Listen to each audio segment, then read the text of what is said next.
Hello mga master! Welcome back again to our channel. Panibagong araw, panibagong kabanata na naman ang pagsamasamayin natin ngayong araw na ito. At kung bago ka sa ating channel, pag-click ang subscribe button and hit the notification bell para updated kayo sa ating mga susunod na videos. So mga master, bago natin simulan ang ating kabanata ngayong araw na ito, huwag po sana natin skip yung ads mga master no, dahil malaking bagay na po yan sa ating munting channel. So simulan na natin kabanata ngayong araw na ito. Let's go! Kabanata 241 hanggang 260. Kabanata 241. According to what I know, there's a vice president in Ambition Corporation who has the surname Quer. Sa tingin ko siya rin ang biological na kapatid ng boss ng Future Industries. Nang marinig ang tanong ni Jasper, napatulala si Xavier na akala niya ay pag-uusapan muna ni Jasper ang negosyo. Tama ka, Mr. Lane, pero kaibigan ko rin ang vice president ko, kapatid ko. Kahit biological brother siya ni Douglas Quer, matagal na silang hiwalay. Noong una, nang mailipat ako mula sa militar, matagal akong hindi makahanap ng magandang trabaho. Ang kapatid kong ito ang nagdala sa akin sa landas na ito ng mga materyales sa gusali. Masasabi ko na ang Ambition Corporation ay nakarating sa sukat ngayon, higit sa lahat salamat sa aking kapatid. Walang tinatago si Xavier. Ang insidenteng ito ay alam ng lahat sa Brack County. Hanggat ang isa ay nagtatanong sa paligid, magagawa nilang malaman ito. Gayunpaman, Mr. Lane, may kinalaman ba ito sa korporasyon sa pagitan ng iyong kumpanya at Ambition Corporation? Tanong ni Xavier. Mahinang sinabi ni Jasper, syempre, may koneksyon dito dahil sa ngayon, ang JW Real Estate ay pumipili ng maaasahang kasosyo sa industriya ng mga materyales sa gusali. Obviously, hindi lang tayo makakahanap ng taong mawawalan ng pamilya dahil sa kapatid niya para makipagtulungan sa atin. Biglang nagbago ang ekspresyon ni Xavier nang marinig iyon. Siya ay lubos na nagagalak nang una niyang marinig na ang JW Real Estate ay may intensyon na pumili ng isang mapagkakatiwalaang partner. Sa Brack County, iyon ay isang sangay na kumpanya lamang sa JW Real Estate. Kahit na may ilang mga paghihirap na humadlang sa pagsulong nito dahil sa panggigipit na ginawa ng pamilyang Zion. Gayunpaman, sa view ng buong probinsya, ang JW Real Estate ay talagang isang upstart sa industriya ng ari-arian.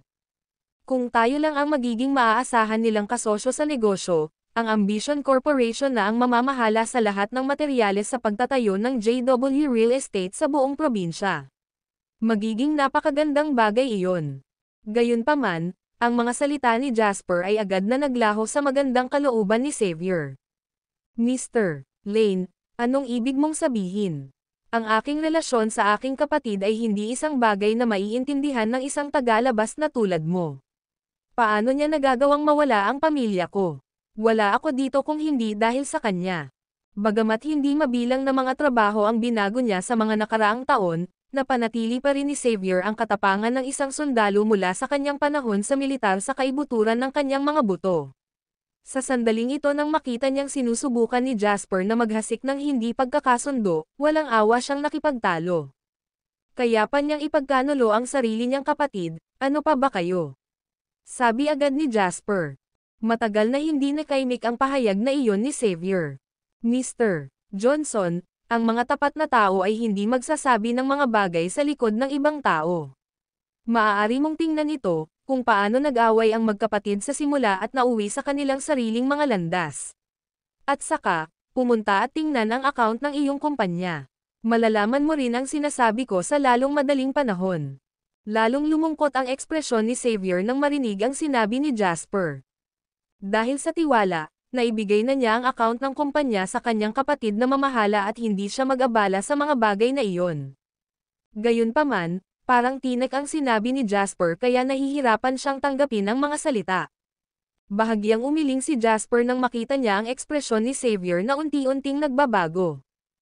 So ibig sabihin, hindi bagay ang mga taong tulad ni Xavier na magpatakbo ng negosyo. Masyado siyang tapat at madaling magtiwala sa iba.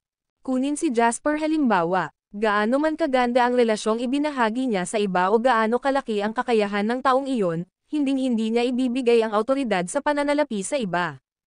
Maliban kay Wendy, iba siya dahil babae siya ni Jasper. Gayunpaman, para sa mga hindi niya pamilya, dudurugin ni Jasper ang ulo ng taong iyon gamit ang isang paniki kung gusto nilang idikit ang pananalapi ng kumpanya. Mr. Lane, tinawagan mo ako ngayon para lang pag-usapan ang bagay na ito. Tanong ni Xavier. Mahinang sinabi ni Jasper, tulad ng sinabi ko noon, nagpaplano akong pumili ng supplier ng mga materyales sa gusali na maaasahan para sa JW Real Estate. Ang Ambition Corporation ang unang kumpanya na isinasaalang-alang ko, ngunit kung hindi mo malulutas ang mga problema sa loob ng iyong kumpanya, hindi ko kayo pipiliin. Kinagat ni Xavier ang kanyang mga ngipin at sinabing, kailangan kong bumalik at tingnan. Dahil napagdesisyonan na ng kalaban na gawin ito, hindi siya papayag na mahuli mo siya ng ganoon kadali. Mayroon akong isang mas mahusay na ideya na makakatulong sa Ambition Corporation na masakop ang merkado ng mga materyales sa gusali sa Brack County, at maaari rin itong ihayag ang buong pangyayaring ito. Nasa iyo kung ibibigay mo o hindi ang iyong kooperasyon, Mr. Johnson. Nagningning ang mga mata ni Xavier, at tumingin siya kay Jasper bago sinabing, I'm all ears. Nakangiting sabi ni Jasper, Strike Down Future Industries. Ang video na ito ay edited by Urban Storytelling. Kabanata 242. Napatulala si Xavier sa narinig niya. Pakiramdam niya ay pinagtatawanan siya ni Jasper. Ang Future Industries ay ang kanyang pinakamalaking kaaway. Hindi kailanman sa kanyang pinakamaligaw na panaginip ay may isip niyang ibagsak ang Future Industries. Ngunit bakit niya ito binabaliwala? Sa katunayan, may ilang kahirapan dito ngunit sa buong suporta na ibinigay ng JW Real Estate, ang mga bagay ay magiging mas madali. Parang nababasa ni Jasper ang nasa isip at nakita niya ang nasa isip ni Xavier. Ang merkado ng mga materyales sa gusali ay halos katulad ng ibang mga industriya. Mula sa pagbibigay ng mga kalakal hanggang sa pagbibigay ng mga kalakal, ang account ay naaayos sa isang pie cut na yugto, tama ba? Tanong ni Jasper. Tumanggo si Xavier. Ito ay hindi lamang mga materyales sa gusali, karamihan sa mga industriya ay ganoon. Kahit na sila ang nagbibigay ng mga materyales sa gusali sa JW Real Estate, ang JW Real Estate ay hindi hihigit sa 20% o humigit kumulang 30% ng mga deposito para sa mga kalakal at babayaran ang natitira sa ibang pagkakataon. Mr. Johnson, maaari kang makipag-ugnayan sa iyong supplier. Ang Ambition Corporation ay magbabayad ng buo para sa mga kalakal na may tanging kahilingan na kailangan nilang ihinto ang pagbibigay ng mga kalakal sa Future Industries. Nagulat si Xavier nang marinig ang komento ni Jasper at sinabing, this is indeed a way to finish someone. Pero saan ako kukuha ng napakaraming pera para mabayaran agad ang lahat sa kanila? Maaaring bayaran ng JW Real Estate ang lahat ng mga kalakal. With this, wala ka bang pera? Sabi ni Jasper sabay hajijek. Matagal na natulala si Xavier. Tumingin siya kay Jasper ng malalim at sinabing, Mr. Lane, ayaw mo bang magtanong ako sa'yo? May sama ka ba sa Future Industries? Mahinang sagot ni Jasper, hindi. Hindi ko lang sila gusto. Huminga ng malalim si Xavier. Hindi niya maintindihan ang tumatakbo sa isip ng binata. Agad niyang binanggit ang napakalaking balita sa sandaling magkita sila. Una sa lahat, sinabi ni Jasper na may masamang intensyon ang kanyang kapatid, pagkatapos ay sinabihan niya siya ng isang paraan para tanggalin ang Future Industries, kapwa sa isang gabi lang. Ang pangunahing punto ay hindi lamang ibinigay ni Jasper ang ideya, ngunit ang pagpapatupad din ng plano. Sa kasalukuyan, maganda ang takbo ng negosyo ng JW Real Estate. Hanggat handa ang kumpanya na tanggalin ang lahat ng kanilang mga utang, pagkatapos ay magagawa niyang panghawakan ang lahat ng mga supply at babagsak ang Future Industries. Upang maging mapurol, ito ay tulad ng pagkakaroon ng isang aso na nakaupo sa isang upuan. Kahit na ang isang aso ay maaaring magawa ito ng maayos, kaya hindi ito isang bagay na magagawa lamang sa pamamagitan ng pagiging ambisyoso. At ito ay dahil lamang hinahamak ni Jasper ang Future Industries. Pakiramdam ni Xavier ay nagbago na ang mundong ito. Ginagawa ko, determinadong sabi ni Xavier. Nakangiting sabi ni Jasper, isang toast sa ating pagtutulungan. Kuwit. Pagkaalis ni Xavier, kinurot ni Jasper ang ilong ni Wendy at sinabing, ano bang iniisip mo? Bakit ang absent-minded mo? Kinusat ni Wendy ang kanyang mga mata at sinabing, hindi ba magiging napakahirap kung gusto mong ibagsak ang future industries?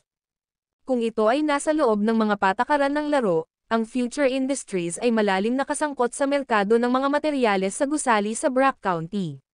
Maging ang Ambition Corporation ay hindi karapat-dapat na maging kanilang kalaban. Talagang hindi isang madaling gawain para sa isang kumpanya ng pag-aari na tulad ng sa akin na nagmula sa ibang bansa upang ibagsak ang kumpanya. Habang sinasabi ito, nagkibit-balikat si Jasper.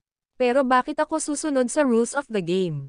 Maaari ko lang ay overrule ang mga panuntunang ito anumang oras na gusto ko. Kapag ako ang may kasabihan tungkol sa mga patakaran, ano ang gagamitin ng future industries para labanan ako? Nananakit ang iba sa pinakamababang halaga. Tinakpan ni Wendy ang bibig niya at ngumiti. Matalino na babae. Hinawakan ni Jasper ang kanyang telepono, ibinaba ang kanyang ulo para maghanap ng numero, at pinuri siya. Sino ang tinatawagan mo? Curious na tanong ni Wendy. Inabot ako ng halos kalahating oras para makipag-ugnayan kay Xavier at kumbansihin siyang tanggalin ang future industries.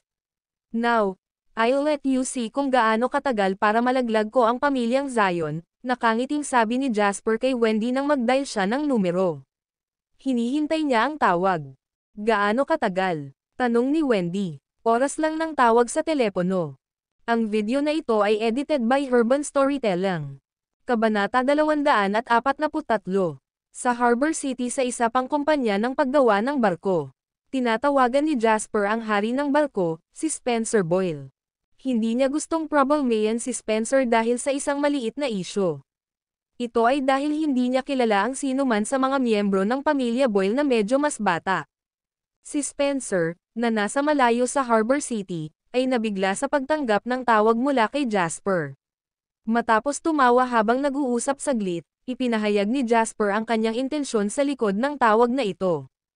Alam ni Spencer kung ano ang nangyayari at naiintindihan niya ang sitwasyon pagkatapos lamang makinig sa kalahati ng pagsasalita ni Jasper. Hindi ako pamilyar sa pabrika ng paggawa ng barko ng pamilya Zion sa Brack County na sinasabi mo. Pagkatapos ng lahat, napakaraming mga kasosyo sa kumpanya ng paggawa ng barko na nagbibigay sa amin ng orihinal na tagagawa ng kagamitan. Karamihan dito ay inaayos ng mga underlang. Gayunpaman, tungkol sa isyong ito, uutusan ko ang aking mga tauhan na ayusin ito. Kaya, makatitiyak ka. Ang tugon ng hari ng barko ay nagpakita na lubos niyang iginagalang si Jasper. Pagkatapos ng lahat, bilang pinuno ng isa sa 4 na mayayamang pamilya sa Harbor City, ang masabi ang ganoong bagay ay kumakatawan na sa isang saloobin. Salamat. Sa susunod na pagtungo ko sa Harbor City, talagang bibisitahin kita. Nakangiting sabi ni Jasper dahil alam din niya kung paano gumanti ng may parehong paggalang. Tumawa si Spencer at sinabing, oo naman. Kapag nandito ka, siguraduhin mong bisita kita. Pagkatapos ng 1 o 2 salita, ibinaba na ni Jasper ang tawag. Ngayon lang, tumingin si Wendy kay Jasper, nagtataka. Kahit na alam niyang maganda ang relasyon ni Jasper sa 4 na mayayamang pamilya sa Harbor City, nasaksihan niya ang pagtawag ni Jasper kay Spencer ng diretso at kahit na may magandang pakikipag-usap sa kanya ay naramdaman niya na ito ay medyo katawa-tawa. Yung taong iniisip mo talaga. Sa susunod na biyahe sa Harbor City, isasama kita at ipapakilala sa kanya, nakangiting sabi ni Jasper. Isang matamis na ngiti ang pinakawalan ni Wendy. Kanina, I think you said a total of 10 sentences. Sa kanila, 8 sa kanila ang mga pagbati. Sa 2 pangungusap lang, naayos na ang usapin.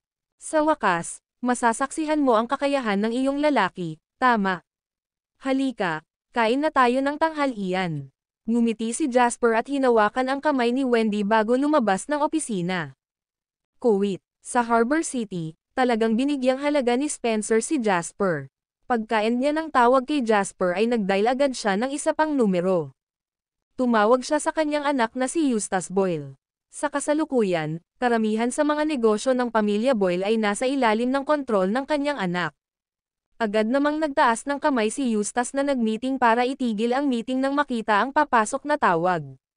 Inutusan niya ang isang grupo ng mga kawani mula sa mas mataas na pamamahala na bantayan ang sitwasyon habang sinasagot niya ang tawag. Anong meron, Dad? Nang marinig ang sagot ni Eustace, ang lahat ng mga nakatataas ay napatayo ng diretsyo na parang nakikita sila ng matanda sa pamamagitan ng telepono. Matapos pakinggan ang mga salita, sumagot si Eustace at nagsalita pa ng dalawang pangungusap bago ibinaba ang tawag. Isang patay na katahimikan ang bomb-alot sa conference room. Niluwagan ni Eustace ang kanyang kurbata at nagtanong, sino ang nakakaalam kung nakikipagtulungan tayo sa isang kumpanya ng paggawa ng barko sa ilalim ng pamilyang Zion ng Brack County sa mainland? Ang lahat ng mga amo ay nagpalitan ng takot na takot. Sino ba yan? Hindi pa namin narinig ang tungkol sa kanila. Ganyan ang isang maliit na bagay ngunit ito ginawa Spencer, na kalahating retirado, personal na tumawag upang magtanong. Maya-maya, mahinang bumangon ang isang lalaki na nakaupo sa isang sulok ng conference room. Mr. Boyle, malabo akong may impresyon sa pangalang ito. Parang totoo naman. Kinawayan ni Eustace ang kanyang kamay at sinabing, hindi mo na dapat ituloy ang meeting. Tawagan mo sila at sabihin sa kanila na kami, ang pamilyang Boyle, ay hindi magpapatuloy sa pagtatrabaho sa kanila. Saglit na nag-isip si Eustace at idinagdag, magpadala ng pagbati sa iba pang kasama sa parehong industriya. Sabihin mo lang na ito ang intensyon ng aking matanda. Tinukoy ng matandang lalaki, ang kanyang ama, at alam din ng karamihan ang kahulugan nito. Ang pagkakakilanlan ng ama ni Eustace. Ang mga nakatataas ay nagbuntong hininga sa loob. Nagtataka ako kung aling hindi kilalang kumpanya ng paggawa ng barko ito. Mukhang tapos na sila para sa oras na ito. Naipasa ang intensyon ni Spencer. Nakita sa hinaharap na ang anumang lumutang sa karagatan, kahit na ito ay isang maliit na bangka lamang, ay hindi kasangkot sa paggawa ng barko ng pamilyang Zion. Kuwit, ang plano na lumaban sa Future Industries ay nangangailangan pa rin ng ilang oras upang magkabisa. Gayunpaman, ang tawag mula sa Harbor City ay agad na nagpabagsak sa buong pamilya ng Zion sa kanilang kapahamakan. Noong una, good mood pa rin si Harvey. Kahit na sa industriya ng pag-aari ay nawala ang kanyang pagmamataas dahil hindi siya maaaring manalo laban sa JW Real Estate sa piraso ng lupang iyon, ang pag-aayos pagkatapos ng insidenteng iyon ay mas naging kumpiyansa pa rin kay Harvey na kaya niyang ipilit ang JW Real Estate. Dagdag pa, ang kanilang kumpanya sa paggawa ng barko ay nakatanggap ng isa pang 2 order ng bangka. Sa pamamagitan nito, nasiyahan ang pamilya Zion sa kanilang buhay kahit na hindi na kailangang magtrabaho para sa natitirang taon. Gayunpaman, noong siya ay nanananghalian, nakatanggap siya ng tawag mula sa Harbor City. Ang tumatawag, nang hindi man lang naging magalang, ay agad na nag-claim na ihihinto nila ang lahat ng mga kasunduan sa kooperasyon. Mula noon, wala nang pagtutulungan, pati na ang 2 order para sa mga barko na kakalagay lang. Sa sandaling iyon, tulala si Harvey. Gusto niyang magtanong ngunit ibinaba na ng tumatawag ang tawag. Kasunod noon, nakatanggap siya ng tawag mula sa mga kampan ng kumpanya ng paggawa ng barko, na nagsasabing naglabas ang tumatawag ng isang opisyal na memo upang opisyal na ihinto ang lahat ng kooperasyon. Natigilan ang mga underling, at maging si Harvey ay natulala rin. Anong F***? Sa sobrang galit ni Harvey ay natapon niya ang kanyang mga kubyertos at plato. Sino ba ang nagpapatawa sa akin? Natulala rin si Mark na nakaupo sa iisang hapagkainan. Tay, akala ko ba maayos ang takbo ng ating pagtutulungan sa Harbor City? Bakit bigla nilang pinaalis ang kasunduan? Si Harvey ay parang isang hindi nasisiyahang toro at sinabi sa kanyang mga ngiping nagngangalit, may nag-aayos sa atin. Saglit na nag-isip si Mark at sinabing, wala naman kaming nasaktang sinuman. Biglang may naisip si Mark at may gulat na boses na sinabi niya, pwede bang JW Real Estate? Sabi ni Mark na nakakunot ang noo, saan nakuha ng JW Real Estate ang kakayahang mag-impluwensya sa Harbor City? Gayunpaman, nakipagkita ako sa boss ng JW Real Estate kahapon. Habang sinasabi niya iyon, binanggit ni Mark ang buong pangyayari kagabi. Tanga ka. Ang JW Real Estate mula sa probinsya ang siyang nakipagtulungan sa Law family ng Harbor City sa pagbuo ng proyekto sa South Face River. Ang pangyayaring ito ay nagdulot ng malaking kaguluhan noong panahong iyon. Malinaw na sinusubukan ni Wendy at Dawson na iset up kami sa pamamagitan ng kanilang relasyon sa pamilya ng Law. Napakalinaw ng mga sinabi ni Harvey habang nagsasalita siya. Kumunot ang noo niya at tinitigan ng masama si Mark, umuungal, wala kang kwentang bagay. Ang alam mo lang ay manggulo sa labas. Paanong posible na hindi maghiganti si Wendy pagkatapos mong ipahiya siya? Madilim ang ekspresyon ni Mark habang nagngangalit ang kanyang mga ngipin, hindi ko rin akalain na ang babaeng iyon na napakatahimik ay gagawa talaga ng ganoong kalupit na plano. Kahit na hindi niya ginawa, sa tingin mo ba ay hindi gagawin ni Dawson? Sinipal ni Harvey ang katawan ni Mark at umungol, mabuti pang hanapin mo ngayon si Wendy para humingi ng tawad sa kanya. Ano man ang hilingin niya sa iyo, kailangan mong sundin siya. Namutla ang mukha ni Mark habang lumuluha ang mukha. Tay, kung magpapakita ako sa kanila, sa tingin mo ba ay pakakawalan niya ako? Ang aming pamilya ay umaasa sa aming paggawa ng barko. Kung mawawala ang negosyong ito, iyon na ang katapusan ng pamilyang Zion. Pumunta sa sandaling ito. Kung hindi kontento si Wendy, huwag nang mag-isip na bumalik. Tumahol si Harvey. Ang video na ito ay edited by Urban Storytelling. Kabanata 244. Sige, sige, sige. Hahanapin ko sila ngayon.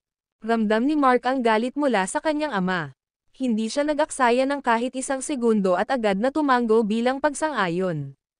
Gumawa siya ng hakbang para hanapin si Wendy para humingi ng tawad dito. Pagkatapos kumain kasama si Jasper, masayang binalak ni Wendy na kaladkarin siya para manood ng sine kasama niya. Gayunpaman, hindi niya inaasahan na makikita niya ang taong hindi niya gustong makita. Mark Zion. Nakatayo siya sa entrance ng hotel room nila. Kung titignan sa itsura nito, tila matagal na siyang nakatayo doon. Anong ginagawa mo dito? Nang marinig ang malamig na tono ni Wendy, tahimik na nagngangalit si Mark. Gayunpaman, mayroon siyang ngiti sa kanyang mukha upang subukang makipagkasundo sa kanya. Miss Schuler, nandito ako ngayon para humingi ng tawad. Napag-isipan ko na ito at napagtanto ko na ang ugali ko kagabi ay kakilakilabot. Masyado akong mayabang. Kaya, sinadya kong pumunta dito para humingi ng tawad sa iyo, Miss Schuler. Sana maging bukas palad ka para patawarin ako. Sinubukan ni Mark ang kanyang makakaya na ibaba ang kanyang kaakuhan habang binibigkas niya ang pinakanakakapagpakumbaba na mga salita. Ganun pa man, nagmura siya gamit ang mga pinakamababang salita sa loob. Sa buong buhay niya, hindi pa siya nakaranas ng ganitong kahihiyan.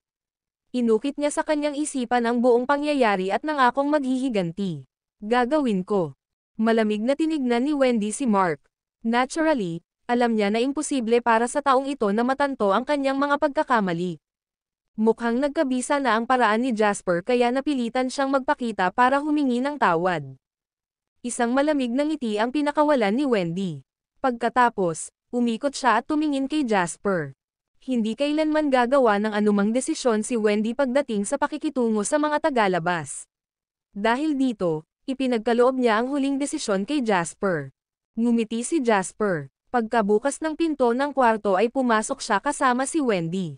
Simula pa lang, hindi na nag-react sina Wendy at Jasper sa paghingi ng tawad ni Mark. Wala silang binanggit na mga salita ng pagpapatawad sa kanya ngunit hindi rin sila nagkomento na hindi rin nila siya patatawarin. Iniwan lang nila siya sa pintuan. Napatulala si Mark. Napatingin siya sa pinto ng kwarto na kalahating sarado. Sa wakas, nagnanga siya ng ngipin at sumunod sa kanila papasok. Pagpasok niya sa kwarto ay tumayo siya sa gitna ng hall. Nakita ni Mark si Jasper na nakaupo sa main seat habang si Wendy ay naghihiwa ng mansanas para kay Jasper. Sa pagkakataong iyon, marahil ay labis na nagseselos si Mark kay Jasper. *Sucker. Tama si Steve. Si Jasper ay *starred lang na umaasa sa mga babae. How dare he relay sa mga babaeng ganito? Simula pa lang ay hindi na inisip ni Mark na may kinalaman kay Jasper ang pangyayari. Sa kanyang opinyon, ang laban na ito ay malinaw na dahil si Wendy ay dumanas ng ilang mga hinaing at nakaranas ng takot kagabi. Pagkatapos ay sinabi niya kay Dawson ang tungkol dito, na humantong kay Dawson na ayusin ang lahat ng ito. Si Jasper naman, *starred lang siya na umaasa sa mga babae. Kaya naman, nang makita si Jasper na nakaupo sa kanyang harapan at nagpapakita ng kanyang kalakasan ay nakaramdam ng pagkabalisa sa pag-iisip si Mark. Nandito ako para humingi ng tawad kay Miss Schuler. Bakit ka nakaupo dito? Bilasan mo at mawala ka. Sabi ni Mark sa nakakaaliw na tono. Sumando si Jasper sa sofa at kalmadong tumingin kay Mark. Isang malabong ngiti ang pinakawalan niya at sinabing, hindi ka ba nandito para humingi ng tawad? Mukhang hindi ka sincere sa paghingi mo ng tawad. Anak ng Turk. Bakit ka kumikilos ng buong lakas? Kailan mo pa ako nagawang kumilos? Nandito ako para humingi ng tawad kay Miss Schuler, hindi sa isang tulad mo. Sabi ni Mark na may malamig na ngiti. Malamig na tinignan ni Wendy si Mark. Pagkatapos, maingat niyang hiniwa ang mansanas sa mas maliliit na piraso at gumamit ng toothpick para sandutin ito. Pinakain niya sila kay Jasper. Ipinaliwanag ng kilos na iyon ang lahat. Nagnganga ang ngipin ni Mark. Ang kanyang nagyayelong tingin ay nakatitig kay Jasper at Wendy. Sa palagay ni Mark, sinadya ni Wendy ang paggamit ng taong umaasa sa mga babaeng tulad ni Jasper para ipahiya siya. Si Jasper naman, siya ay isang mayabang na F***sucker na umaasa sa mga babae. Mas nakakadiri yon. Nabalitaan ko na malapit nang matapos ang negosyo ng paggawa ng barko ng iyong pamilya. Mahinang sabi ni Jasper. Tulaga. Naikuyom ni Mark ang kanyang kamao habang tense ang kanyang ekspresyon. Sa totoo lang, ang tandang mag-asawang ito ang may kagagawan nito. Huminga ng malalim si Mark. He went all out and said coldly, sa pagkakataong ito, inaamin ko ang pagkatalo ko. Ilabas mo ang gusto mong gawin ko. Hiling ko lang na hayaan mo na ang negosyo ng pamilya Zion. Sige, maganda. Being able to say this statement can at least prove na hindi sinayang ng tatay mo ang effort niya sa pagpapalaki sa'yo sa loob ng maraming taon, nakangiting sabi ni Jasper. Ang video na ito ay edited by Urban Storytelling. Kabanata 245. Tinitigan ni Mark si Jasper at sinabing may malamig na ngiti, shut the F*** up. Ikaw ay ***starred na umaasa sa mga babae. Umaasa ka lang sa kapangyarihan ng pamilya Schuler. Kinamumuhian ko ang gayong walang kwentang tao. Tumayo si Jasper at tinatamad na lumapit kay Mark. Nang iangat niya ang kanyang ulo, may madilim na ningning sa kanyang mga mata. Tila hindi umatras si Mark habang sinasabayan niya ang tingin ni Jasper at malamig na sinabi, ano ang gusto mo? Lumuhad ka, mahinahong sabi ni Jasper. Nanlaki ang mata ni Mark. Nanlaki ang mga pupils niya habang nakatitig kay Jasper na para bang sinusubukan niyang kumpirmahin kung si Jasper ba ang nagsabi ng mali o siya mismo ang nagkamali sa narinig. Gusto mo lumuhad ako? Galit na galit si Mark na nauwi sa tawa. Ayos lang kung hindi ka lumuhad. Nakatungo ang baba ni Jasper sa pintuan ng kwarto na naiwan pa ring nakabukas. Tinuro niya ito, nandyan lang ang pinto, umalis ka na. Hindi kita papaalisin. Jasper Lane. Nagtaas ng boses si Mark. Huwag lumampas sa mga limitasyon. Ito ba? Ngumisi si Jasper at itinoon ang tingin kay Mark. Smack! Biglang isang sampal ang inihampas at dumapo sa mukha ni Mark, na nag-iwan ng nagniningas na pulang marka ng palad. Ito na ang iyong huling pagkakataon. Kung hindi ka luluhod at humingi ng tawad, magwala ka. Naramdaman ni Mark ang init sa kanyang mukha. Kinagat niya ang ngipin at tinitigan si Jasper. Kung nangyari ito sa nakaraan, matagal na niyang pinahirapan hanggang mamatay si Jasper. Gayunpaman, sa sandaling iyon, si Jasper ay kasama ni Wendy. At saka, kung hindi niya makuha ang kapatawaran ni Wendy, iyon na talaga ang magiging katapusan ng kumpanyang gumagawa ng barko ng pamilya Zion. Mabangis ang ekspresyon niya habang nakatitig kay Jasper. Umikot siya at tumingin kay Wendy, buong pagsisikap na sinabi, Miss Schuler, ako. Huwag mo akong kausapin. Napayuko si Wendy at nilero ang phone niya. Si Jasp lang ang pinapakinggan ko. Nash. Si Mark ay nagngangalit ang kanyang mga ngipin habang walang awa na nakatitig kay Jasper. Sabi niya na may malungkot na ngiti, sa tingin mo ba mayroon ka ng kailangan para mapaluhod ako? Kalmadong tumingin si Jasper kay Mark at sinabing, wala akong interes sa mga tuhod mo. Noong hilingin kong lumuhad ka, gusto kong lumuhad ka kay Wendy para mabawi ang mga hindi nararapat na komento na sinabi mo sa kanya kagabi. Ang pag-iisip sa negosyo ng kanyang pamilya ay labis na ikinabaliw ni Mark kaya nanginginig ang kanyang katawan nang maalala ang mabangis at walang awa na tingin ng kanyang ama bago siya umalis ng bahay. Tiningnan lang siya ni Jasper ng mahina, hindi umiimik. Makalipas ang ilang oras, nang nakadikit ang kanyang mga ngipin, Unti-unting ibinaba ni Mark ang kanyang ulo at yumuko ang kanyang mga tuhod. Bang! Ang magkabilang tuhod ni Mark ay kumatok sa sahig, nagpakawala ng malalim na tunog. Kasalanan ko po, Miss Schuler. Patawarin mo ako. Ibinaba ni Mark ang kanyang ulo, at narinig ang kanyang boses. Masyado kang malambot, hindi kita marinig. Parang todo-todo si Mark habang nakataas ang kanyang namumulang mga mata at umuungal. Kasalanan ko, Miss Schuler. Patawarin mo ako. Ngumiti si Jasper, pagkatapos ay bumalik sa kanyang upuan at mahinahong sinabi, maliga ka. Habang ang dalawang kamay ni Mark ay nakasuporta sa kanyang mga hita, natisod siya upang matuklo ang sarili sa sahig. Si Mark, na may malupit na tingin, ay sumulyap sa dalawang tao sa kaumikot para kumari pa ng takbo palabas ng silid. Just, natatakot ako na hindi niya hahayaang matapos ang bagay na ito ng ganito. Ibinaba ni Wendy ang kanyang telepono at sinabi kay Jasper, kanina, may ginawa ba tayong lumampas sa linya? Halatang hindi, kanina lang sinasabi ng titig niya na gusto na niya tayong kainin.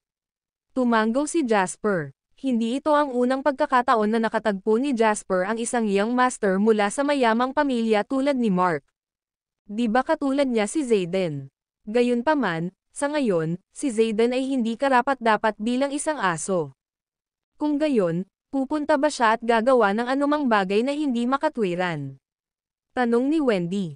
Ngumiti si Jasper at nag-isip na sinabi, kung hindi siya magiging irrational, paano natin lubos na matatalo ang pamilyang Zion? Sa ibaba ng hotel, tumakbo si Mark palabas.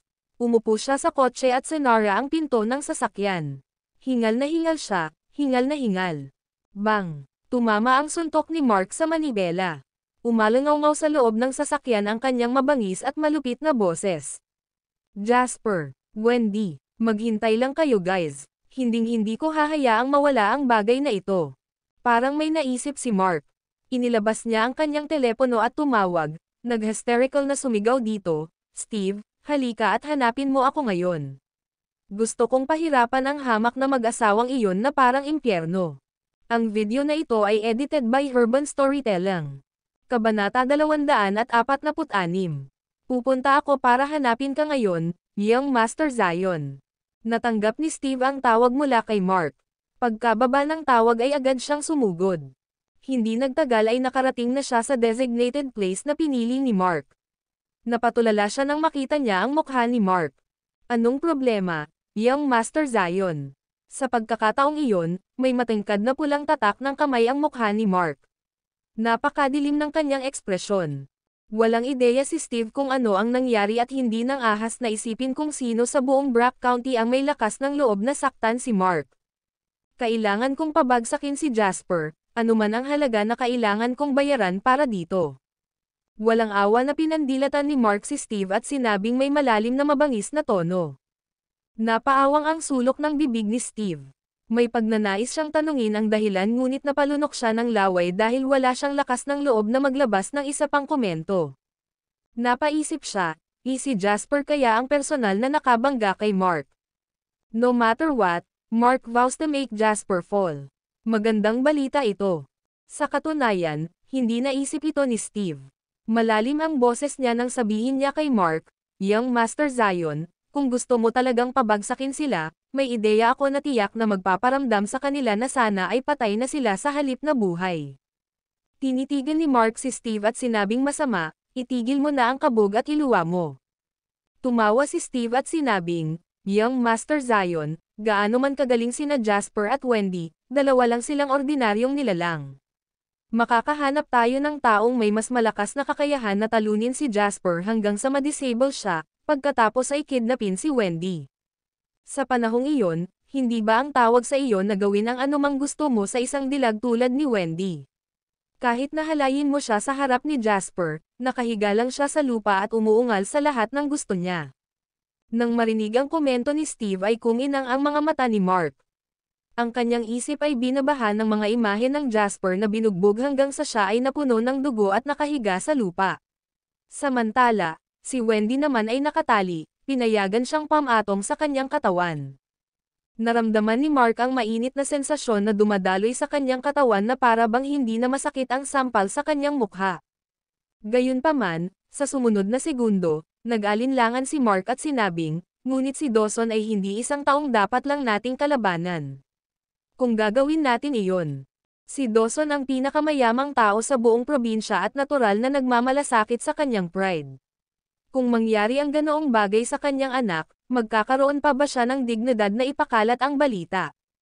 Kontrang tanong ni Steve, at baka sa mukha niya ang malademonyong ekspresyon. Alam niyang hindi niya makukuha ang puso ni Wendy.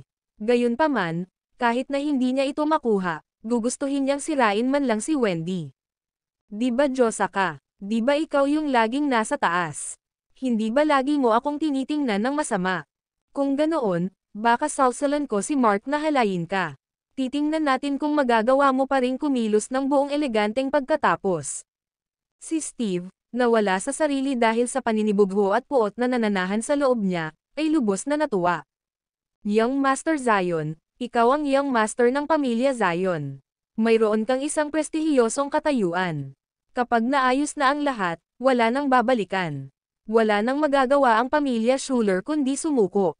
Kung tutuusin, nangyari na ang insidente. Ito ay maaaring gumawa ng kaguluhan si Dawson tungkol sa insidente at pinapayagan ang lahat sa probinsya na asarin siya, o kailangan lang niyang kilalanin bilang kanyang manugang.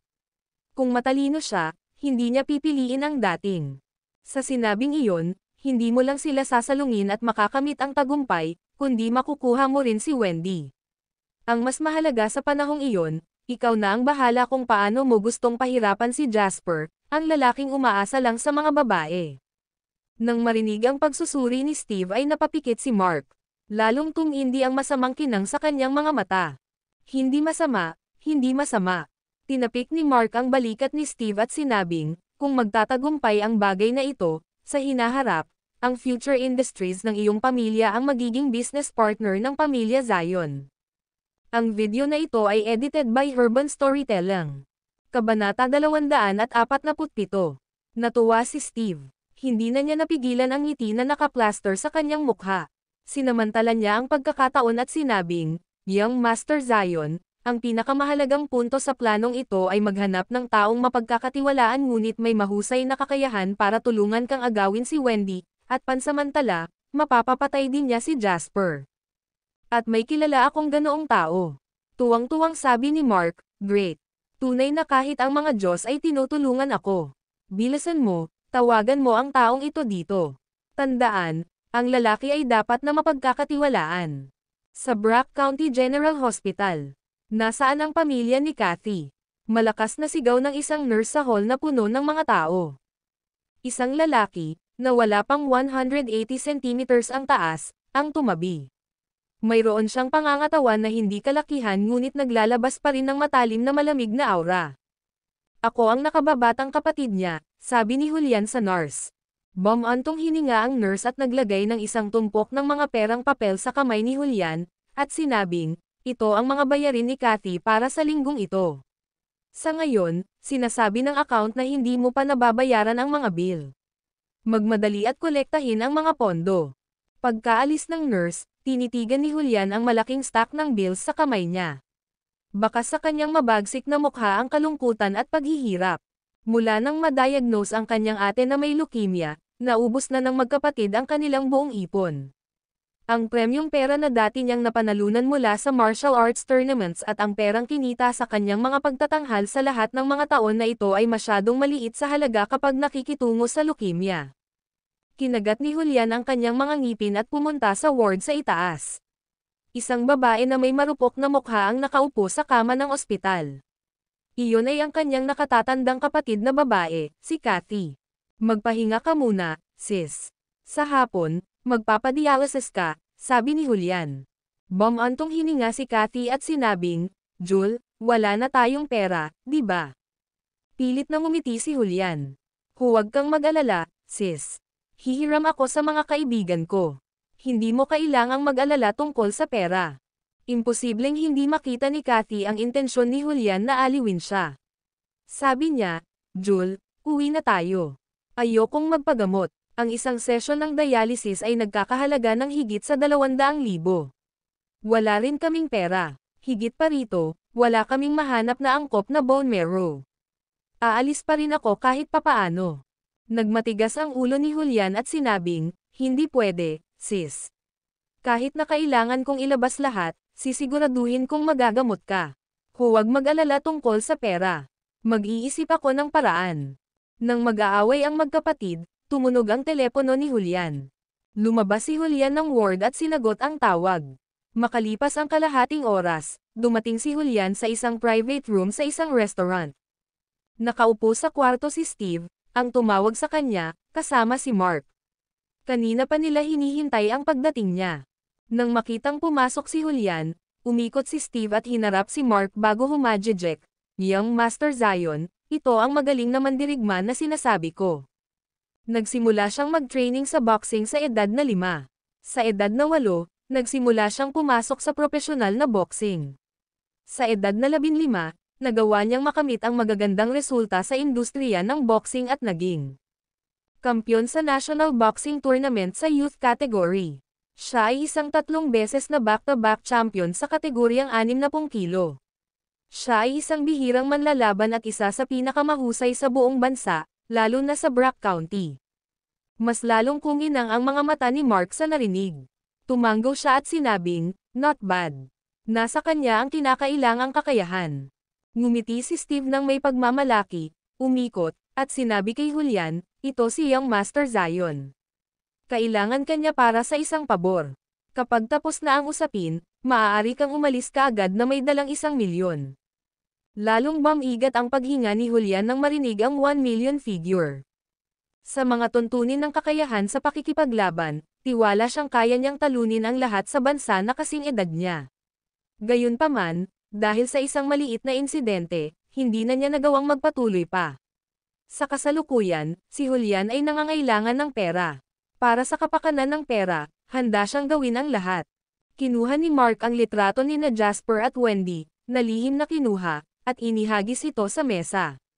Aniya, nasa Marriott Hotel ang 2 taong ito. Talunin mo ang lalaking ito hanggang sa siya ay may kapansanan, pagkatapos ay agawin ang babaeng ito. Kapag tapos ka na, inform me.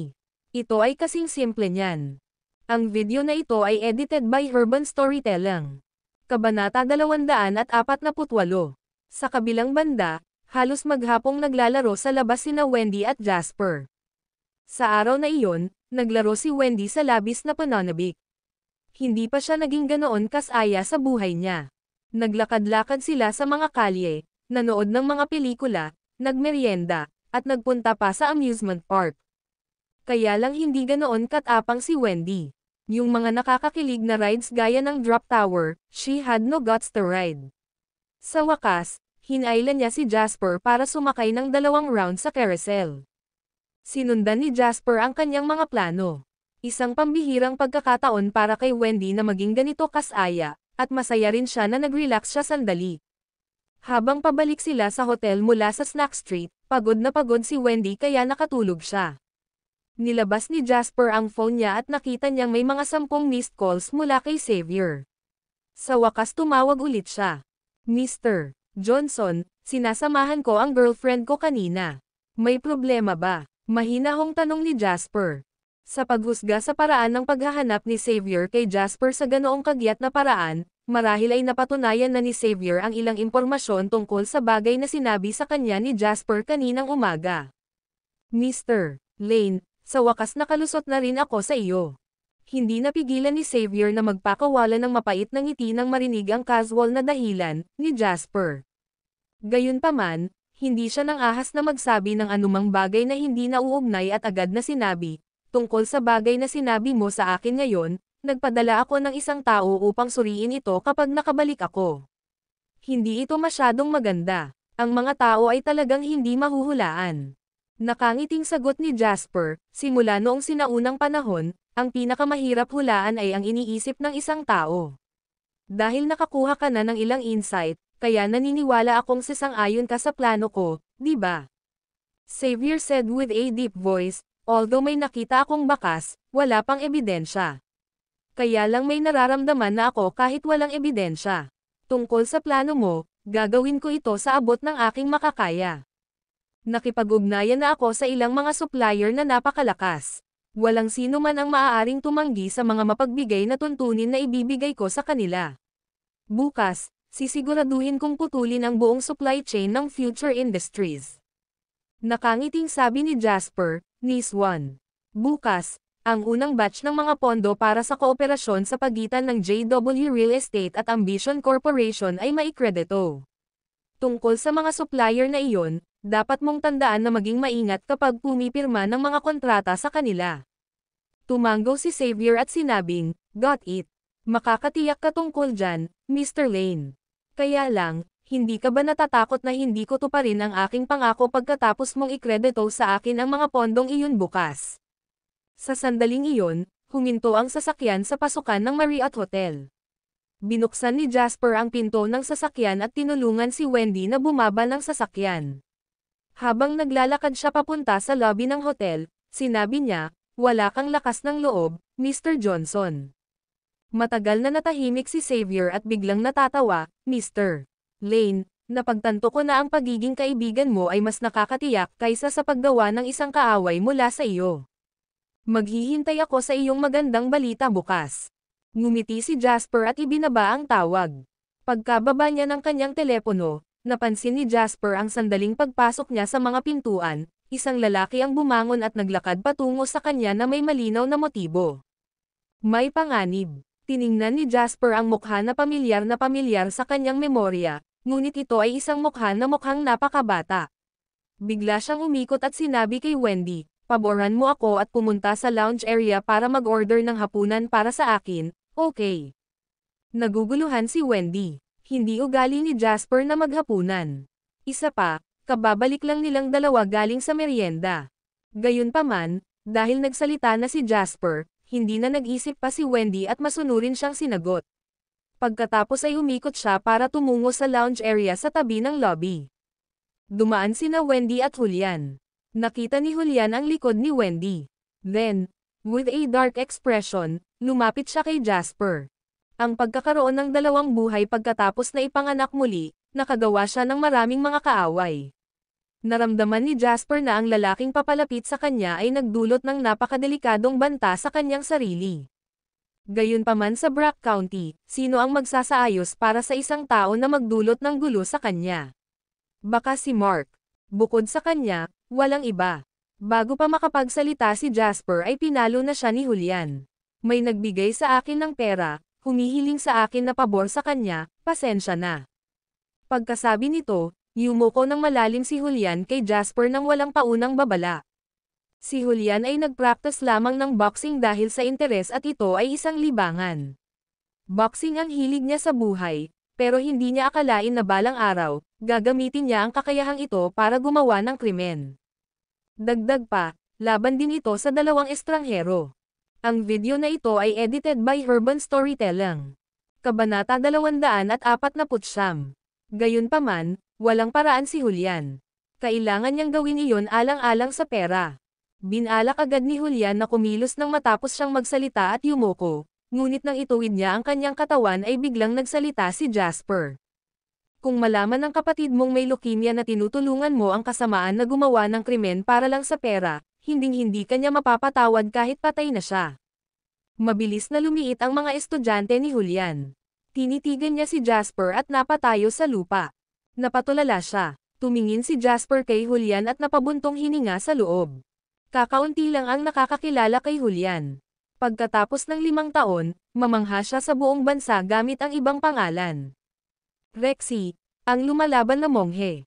Natuto siya ng boxing, at siya ang unang nakatalo sa 18 katao sa isang pagkakataon sa buong 50 taon ng kasaysayan ng boxing.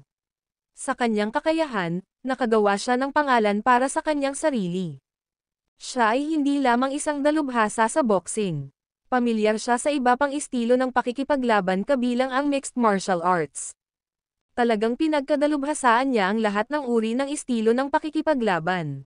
Nang maglaon, sumali siya sa isang world tournament at nagkaroon ng winning streak na May 22 magkakasunod na panalo. Hindi siya natalo ng laban. Sa katayuan ng isang 60 kilogramo na atleta, gumamit lamang siya ng 15 segundo upang patumbahin ang boxing king ng 110 kilo, na ginawa ang kanyang sarili na pamagat ng legendary fighting monk. Sa panayam ni Julian pagkatapos nito, ibinunyag niya na ang pinakamalaking pagsisisi niya sa kanyang buhay ay ang masaksihan ang kanyang biological sister na pinahirapan hanggang mamatay dahil sa leukemia. Maraming pasyente ng leukemia ang hindi nakahanap ng angkop na bone marrow donor at pumanaw. Gayunpaman, ang kanyang kapatid na babae ay aktwal na nakahanap ng bone marrow donor na tugma, ngunit dahil wala silang pera para sa transplant surgery, siya ay namatay sa kama ng ospital ng may panghihinayang. Iyon ang pinakamasakit na sakit ni Julian. Sa pagkalkula ng oras, ito ay noong si Kathy, ang fighting monk o kapatid ni Julian, ay pinahihirapan ng leukemia. Kung walang aksidente, mamamatay si Kathy pagkatapos ng kalahating taon. Pagkatapos, bibigyan ni Julian ang kanyang sarili ng pangalang Rexy the Fighting Monk. Ibibigay niya ang lahat para matutong lumaban sa loob ng 4 na taon at sumikat. Hindi inaasahan ni Jasper na hahanapin pa ni Mark si Julian. Kung ibang tao, talagang mahihirapan si Jasper. Gayunpaman, alam niya na nasa puso ni Julian ang diwa ng isang kabalyero. Dagdag pa sa mga sinabi niya kanina, confident si Jasper na kaya niyang ibalik si Julian sa bright side mula sa dark side. Alam kong may leukemia ang ate mo. Sa ngayon, hirap na hirap kayong magkapatid to the point na hindi na kayo makabayad ng hospital bills. Nasa bingit ka ng itaboy sa ospital. But I can help you. Tinitigan ni Jasper si Julian at sinabing. Tinitigan ni Julian si Jasper at sinabing may malalim na tono, paano mo nalaman ang tungkol sa akin at sa kapatid ko? Mayroong napakakaunting mga bagay sa mundo na hindi ko alam. Isang ngiti ang pinakawalan ni Jasper dahil ramdam na ramdam niya ang kagandahang loob ni Julian. Kung mayroon pang sinag ng pag-asa, hinding-hindi niya tatahakin ang landas na ito. Si Jasper naman, kaya niyang bigyan siya ng pag-asa. Hindi lang pag-asa, kundi isang landas na maliwanag at kung saan niya mapapagaling ang kanyang kapatid. Alam ko naman na si Mark ang nagpalabas sa'yo, tama ba ako? Sa komento ni Jasper, hindi na nakaimik si Julian. Ang pagiging tahimik ay nangangahulugan na siya ay sumang-ayon dito ng tahimik. Nakangiting sabi ni Jasper, pag-isipan mo. Pinapante ka ni Mark para kalabanan ako. Kapag naayos na ang mga bagay, panghahawakan niya ang iyong kahinaan. Sa tingin mo ba mapapawi mo ang setup niya? Nagbago ang ekspresyon ni Julian. Sa sandaling iyon, hindi niya masyadong inisip kung bakit ang daming alam ni Jasper sa mga bagay niya. Sa halip, sinimulan niyang muling isaalang-alang ang intensyon ni Mark. Kanina, dahil sa kanyang pag-iisip na kunin ang pera para mailigtas ang kanyang ate kaya hindi niya naisip ang kahihinatnan. Gayunpaman, sa sandaling ito, nagsimula siyang mag-alinlangan. Walang lakas ng loob si Mark na lumapit at hanapin ako pero pinilit mo akong ipaglaban. Ibig sabihin natatakot siya sa akin. Isipin mo, kung may mangyari sa akin, sa tingin mo makakatakas ka. Naging madilim ang ekspresyon ni Julian habang sinasabing, I can't be bothered too much right now. Kailangan ko lang ng pera. Kaya kong ibigay sa iyo ang pera. At kaya kong ibigay sa iyo ang bone marrow na makapagliligtas sa kapatid mo. Ang video na ito ay edited by Urban Storytelling. Kabanata 250. Napahanga si Julian sa sinabi ni Jasper. Tiyak na ayaw niyang labagin ang batas kung kaya niya. Ano ang mahalaga kung siya ay malakas? Kaya ba niyang lumaban sa batas? Sa panahong ito, malinaw niyang naunawaan na ang personal na lakas ay walang kahulugan sa mundo. Kayamanan at kapangyarihan lamang ang mahalaga. Para naman kay Jasper, ang kanyang kalmado at hindi nagmamadaling kilos mula pa noong una ay naging mas makapangyarihan sa kanya kaysa kay Mark o Steve. Paano kita pagkakatiwalaan? Tanong ni Julian. Humalaklak si Jasper nang mapagtanto niyang nagbabago na ang loob ni Julian. Magkano ang binigay sa'yo ni Mark? 1 million, matapat na sagot ni Julian. What a big deal, tahimik na sabi ni Jasper. Pagkatapos, kinuha ni Jasper ang phone niya at tumawag sa harap ni Julian. Hi, Mr. Lambert, ako ito. Mag-withdraw ng 2 milyon na cash mula sa vault ng kumpanya. Mayroon kang 30 minuto. Pagkatapos, ibinaba ni Jasper ang tawag at lumingon kay Julian para sabihin, so, pwede ba tayong maupo at mag-usap? Tinitigan ng mabuti ni Julian si Jasper bago ito tumango. Tinatrato ni Jasper si Julian ng hapunan sa lounge. Busog siya at wala siyang ganang kumain, kaya kumuha na lang siya ng inumin sa sarili at kay Wendy. Para naman kay Julian, naputol na ang paggamit niya ng lahat ng pera niya sa pambili ng gamot ni Kathy kaya 2 araw na siyang hindi nakakain. Bukod dito, isa siyang martial artist, na lalong nagpapataas ng pangangailangan ng kanyang katawan sa pagkain. Kaya, nakayanan niyang kumain ng sapat para sa 8 sa isang upuan. Nanlaki ang mga mata ni Wendy sa gulat habang tinitignan ang dami ng mga plato na walang laman. Sino siya? Napakalaki ng gana niya. Sigurado ka bang walang mangyayari? Tanong ni Wendy sabay sundot kay Jasper. Ngumiti si Jasper. Siya ang bodyguard na tinitigan ko. Magaling siya sa laban. Pinaikit ni Wendy ang kanyang mga mata. Siya ay ipinanganak sa isang mayamang pamilya at sa gayon ay pamilyar sa konsepto ng mga bodyguard. Ang mga bodyguard ng kanyang ama ay karaniwang mga retiradong miyembro ng mga elite na tropa, at maaari nilang bugbugin ang 6 na tao sa isang pagkakataon.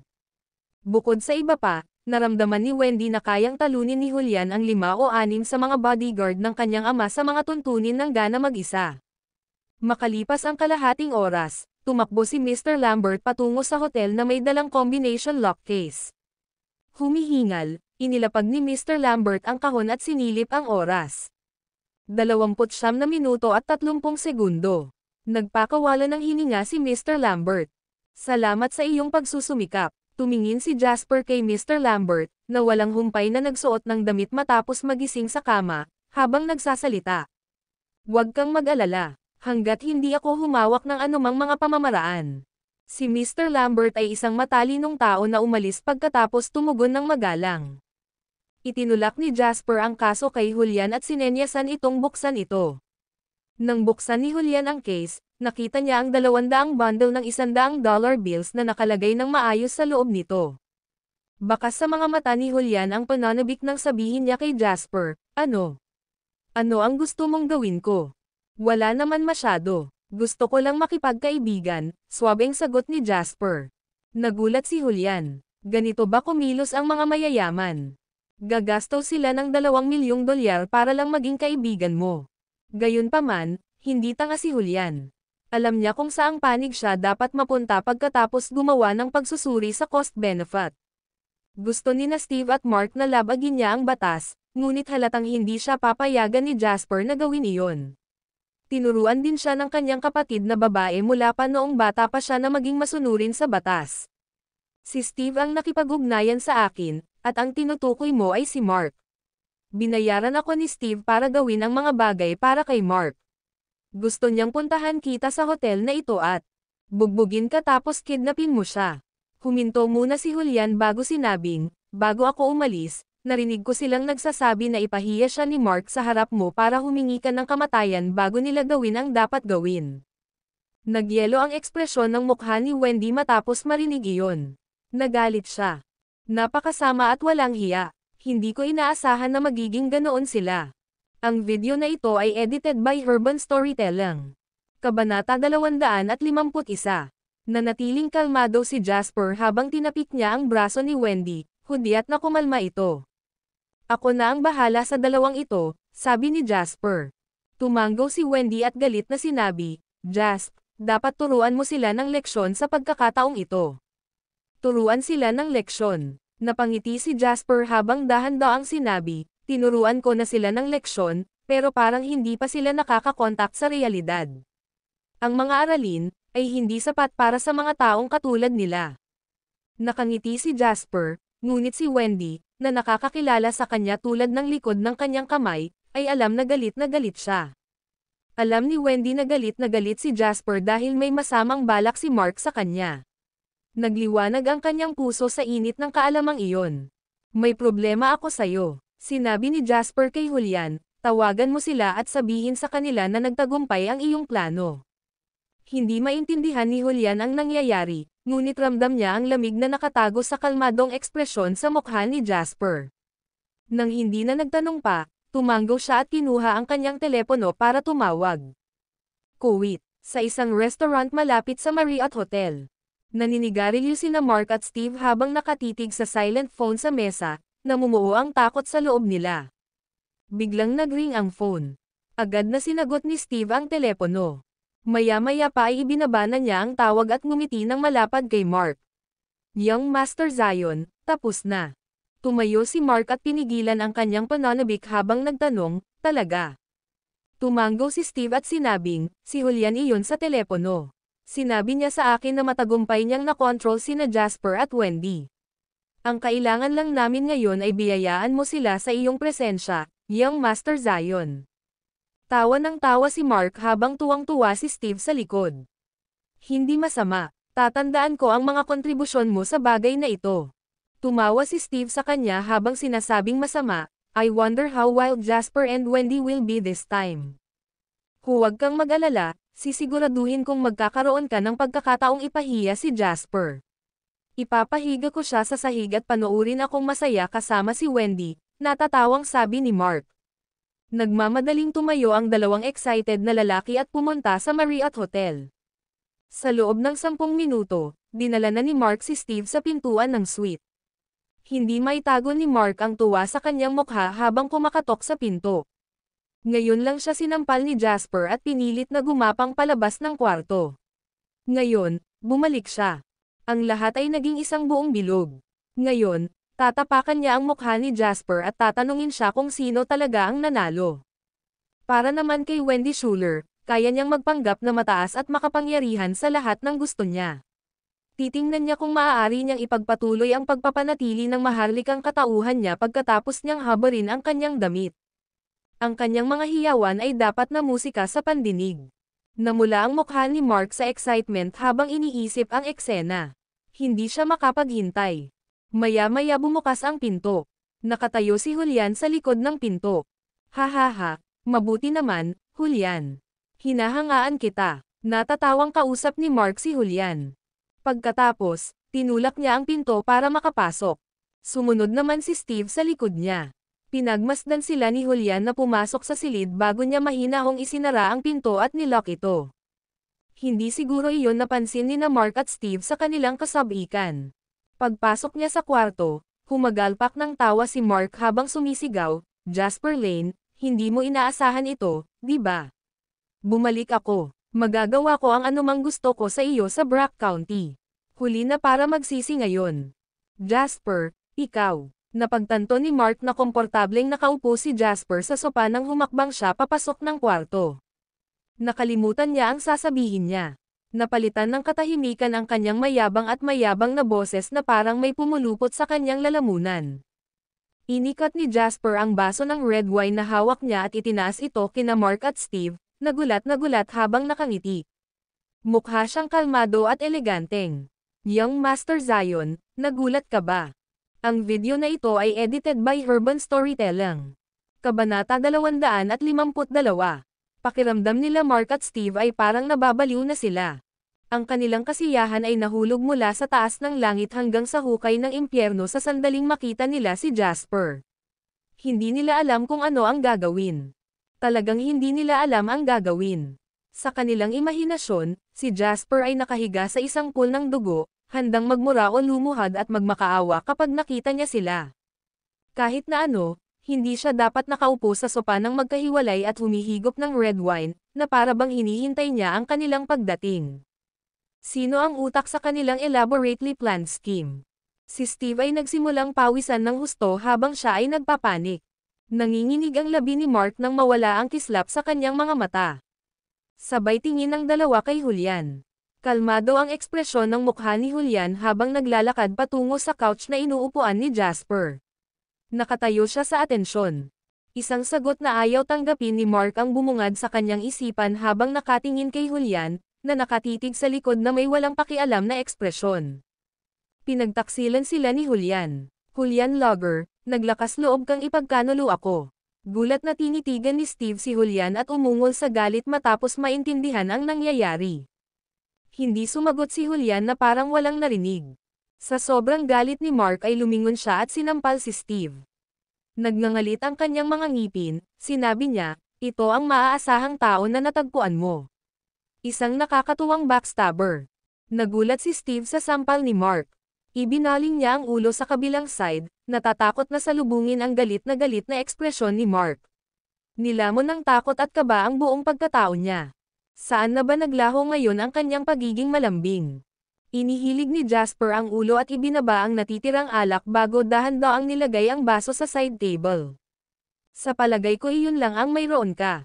Nang marinig niya si Jasper, huminga ng malalim si Mark at nanginginig na sinabi niya, Jasper. Hindi, Kuya Lane, ito lang ang kasalanan ng handgal na si Steve Quer. Siya ang nagpilit sa akin dito. Hindi ko nais na maghiganti laban sa iyo. Siya rin ang nakipag-ugnayan kay Julian. Kuya Lane, patawarin mo ako. Hindi akalain ni Mark na mangyayari ito. Nais ng kanyang ama na siya ay humingi ng tawad, at talagang siya ay dumating upang humingi ng tawad kanina. Gayunpaman, siya ay nagalit sa kahihiyan at sa gayon ay inayos ang planong ito. Hindi niya naisip kung ano ang mangyayari kapag nalaman ng kanyang pamilya ang aksidenteng ito na walang alinlangan na makakaapekto sa shipyard ng kanyang pamilya. Kaya, nagpa siya si Mark na mag-grovel muna. Kahit anong mangyari, ibebenta muna niya si Steve. Ang mahalaga ay nagpakalma sa init ng ulo ni Jasper. Hindi makapaniwala si Steve na binibente siya ni Mark. Galit niyang sinabi, Mark Zion, ikaw ang unang nakipag-ugnayan sa akin para tulungan kang mahanap. Hindi pa siya tapos magsalita nang sipin siya ni Mark, na nasa tabi niya, at galit na umungol, magiging gulo kaya ako kung hindi dahil sa iyo. F***ing isara mo ang bitag mo. Sapat na. Umalangaw-ngaw ang boses ni Jasper, na nagpatigil sa dalawa na magkapira-piraso pa. Young Master Zion, lahat tayo ay nasa hustong gulang na rito. Huwag pretuhin ang kabilang partido na parang tanga. Hindi ba't mas maganda kung hayaan na lang ang mga bagay-bagay? Pagkatapos, dama po ang tingin ni Jasper kay Steve, na may lungkot at galit na ekspresyon sa mukha. He chuckled as he said, Steve Quer is a lapdog at best. Magkakaroon ba siya ng lakas ng loob na gawin ang bagay na ito? Natahimik si Mark matapos marinig iyon. Huminga siya ng malalim at matamang tinitigan si Jasper habang nagtatanong, ano ang gusto mo? Ano ang gusto ko? Malumanay at mapaglaro ang tono ni Jasper na parang may kausap na kaibigan. Gayunpaman, sa isang kisap mata, hinawakan ni Jasper ang baso ng alak sa mesa at binasag ito sa ulo ni Mark. Nabasag ang salamin sa hindi mabilang na maliliit na piraso na may pagbagsak. Ang video na ito ay edited by Urban Storytelling. Kabanata 253. Napasigaw si Mark sa sakit habang nakasalampak sa likod na nasa kamay ang ulo. Umagos ang dugo sa pagitan ng kanyang mga daliri. Kumuha si Jasper ng napkin at maingat na nilinis ang mga mantsa sa kanyang mga daliri. Imposibleng malamig ang titig na itinuro niya kina Mark at Steve. Normal lang na gusto mo akong salakayin, pero ang tingin lang natin sa kapangyarihan ng lalaki. Kapag natalo ako, ibig sabihin hindi pantay ang kakayahan ko. Kung ganoon ay dapat kong isuko ang aking sarili sa iyo. Gayunpaman, nangangahulugan iyon na dapat mong gawin ang parehong kung ikaw ay natalo. Dapat hindi mo, kailanman, itinuro ang alinman sa iyong maruming pag-iisip sa aking babae. Naramdaman ni Mark ang pagpintig at pag-ikot ng ulo niya nang iangat niya iyon para tingnan si Jasper. Sa sandaling iyon, hindi na siya nag-abala pang kumuha ng mga pagkakataon at nagpa siya na maaari pa niyang sabihin habang nakangiti ng masama, shut the F***sick up with your bullsh**t. Siyempre, nasa tama ka kapag nanalo ka. Patayin mo ako kung kaya mo. Pero naglakas loob ka ba? Talaga bang naglakas loob ka na patayin ako? Kailangan mong magbayad ng buhay ng may buhay kung papatayin mo ako. Ako ang nag-iisang tagapagmana ng pamilyang Zion. Naglakas loob ka bang patayin ako habang nasa Brack County ka? Natawa si Jasper habang nakatingin kay Mark na nagpumilit pa rin sa huling sasabihin kahit wala ng pagkakataong makatakas sa kanya. Gusto kong makita kung gaano kakalakas loob. Para sa iyo, ang pagkawala ng kapangyarihan ng iyong pamilya ay mas masakit kaysa mamatay, hindi ba? Kung maaari kong maging sanhi ng pagkawala ng negosyo ng kumpanya ng paggawa ng barko ng pamilya Zion, maaari kong ituring ang buong pamilya ng Zion bilang aking mga laruan. Kapag nangyari iyon, ikaw, Mark Zion, ay magiging mas mababa kaysa sa Turk sa Brack County. Tinapik ni Jasper si Mark sa pisngi at tumawa habang sinasabi, marami ka nang naging kalaban sa Brack County sa mga nakaraang taon, hindi ba? Mas marami ang gustong pumatay sa iyo kaysa sa akin. Bakit ko madumihan ang aking mga kamay ng iyong dugo? Nanlaki ang mga pupils ni Mark nang marinig iyon. Sumigaw siya, ikaw ang nakipag-ugnayan sa Harbor City at hindi si Dawson Schuler. Ikaw ang nasa likod ng lahat ng ito. Sino ka ba? Ano bang gusto mo? Si Mark ay lumipad sa isang estado ng tunay na takot. Ito ay dahil napagtanto niya na ang aktwal na utak sa likod nito mula noong simula ay si Jasper Lane, isang taong hindi niya kailanman pinapansin.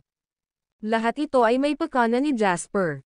Paano pa maipapaliwanag ang pagtataksil ni Julian? Paano pa maipapaliwanag ang pagiging mahinahon ni Jasper?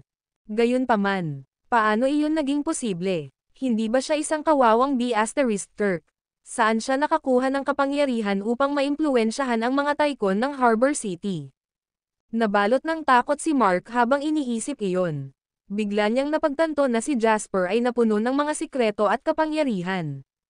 Marahil ay magagawa niya talaga ang kanyang inaangkin at isabotahe ang buong pamilya ng Zion. Hindi inisip ni Mark kung ano ang mangyayari sa kanya, na gumawa ng hindi mabilang na mga kaaway sa Brock County sa mga nakaraang taon, kung nangyari iyon. Ito ay isang pag-atake sa kalaban habang sila ay pababa. Bahagyang ngumiti si Jasper. Bibigyan kita ng isa pang pagkakataon. Tawagan mo ang tatay mo at puntahan mo siya para kausapin ako. Bahagyang umawang ang sulok ng bibig ni Mark sa takot at hindi makapaniwala. Wala siyang maisip na dahilan kung bakit gagawin iyon ni Jasper. Gayunpaman, naunawaan niya na ang sitwasyon ay wala sa kanyang kontrol ngayon. Kahit anong mangyari, kailangan niyang tawagan ang teleponong iyon. Nahihirapang nilabas ni Mark ang kanyang telepono at dinial ang numero ng kanyang ama. Lumapit si Jasper kay Steve at mahinahong nagtanong, paano mo gustong mamatay? Ang video na ito ay edited by Urban Storytelling. Kabanata 254. Kinilig si Steve nang marinig ang sinabi ni Jasper. Napagtanto niya ang isang bagay sa pamamagitan lamang ng pakikinig sa sinabi ni Mark.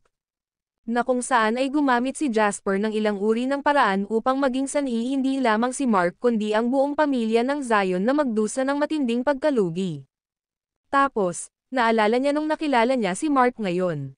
May tatak ng kamay si Mark sa mukha at galit na hindi na niya hinintay na lunukan ng buo si Jasper. Napagtanto ni Steve na siya ay nasa malalim na problema ngayon. Wala siyang background na kasing kapangyarihan ni Mark. Hindi man lang matatawag na prestihiyosong pamilya ang kanyang pamilya. Sadyang ang kumpanya ng kanyang pamilya ay may kaunting katanyagan at kayamanan sa Brock County. Sa maliit na kapital na ito, paano niya lalabanan si Jasper na maaaring magdulot ng matinding pagkalugi sa pamilya Zion? Jasper, magkaklase kami. Magkaklase kami sa high school sa loob ng 3 buong taon. Isaisip mo yan, di ba? Alam kong nagkamali ako. Paano kung lumuhad ako sa'yo? Lumuhad ako at hihingi ng tawad.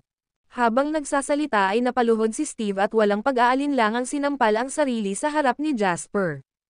Ibinuhos ni Steve ang lahat ng kanyang pagsisikap sa pagsisikap na mabuhay, sinasampal ang kanyang sarili ng malakas sa bawat oras. Sa loob ng ilang minuto, namula at namamaga ang kanyang pisngi. Naningkit ang mata ni Jasper habang nakatitig kay Steve na kasing pula ng baboy na inihaw. Para sa kanya, si Mark ay walang iba kundi isang walang kwentang mayaman na bata na spoiled.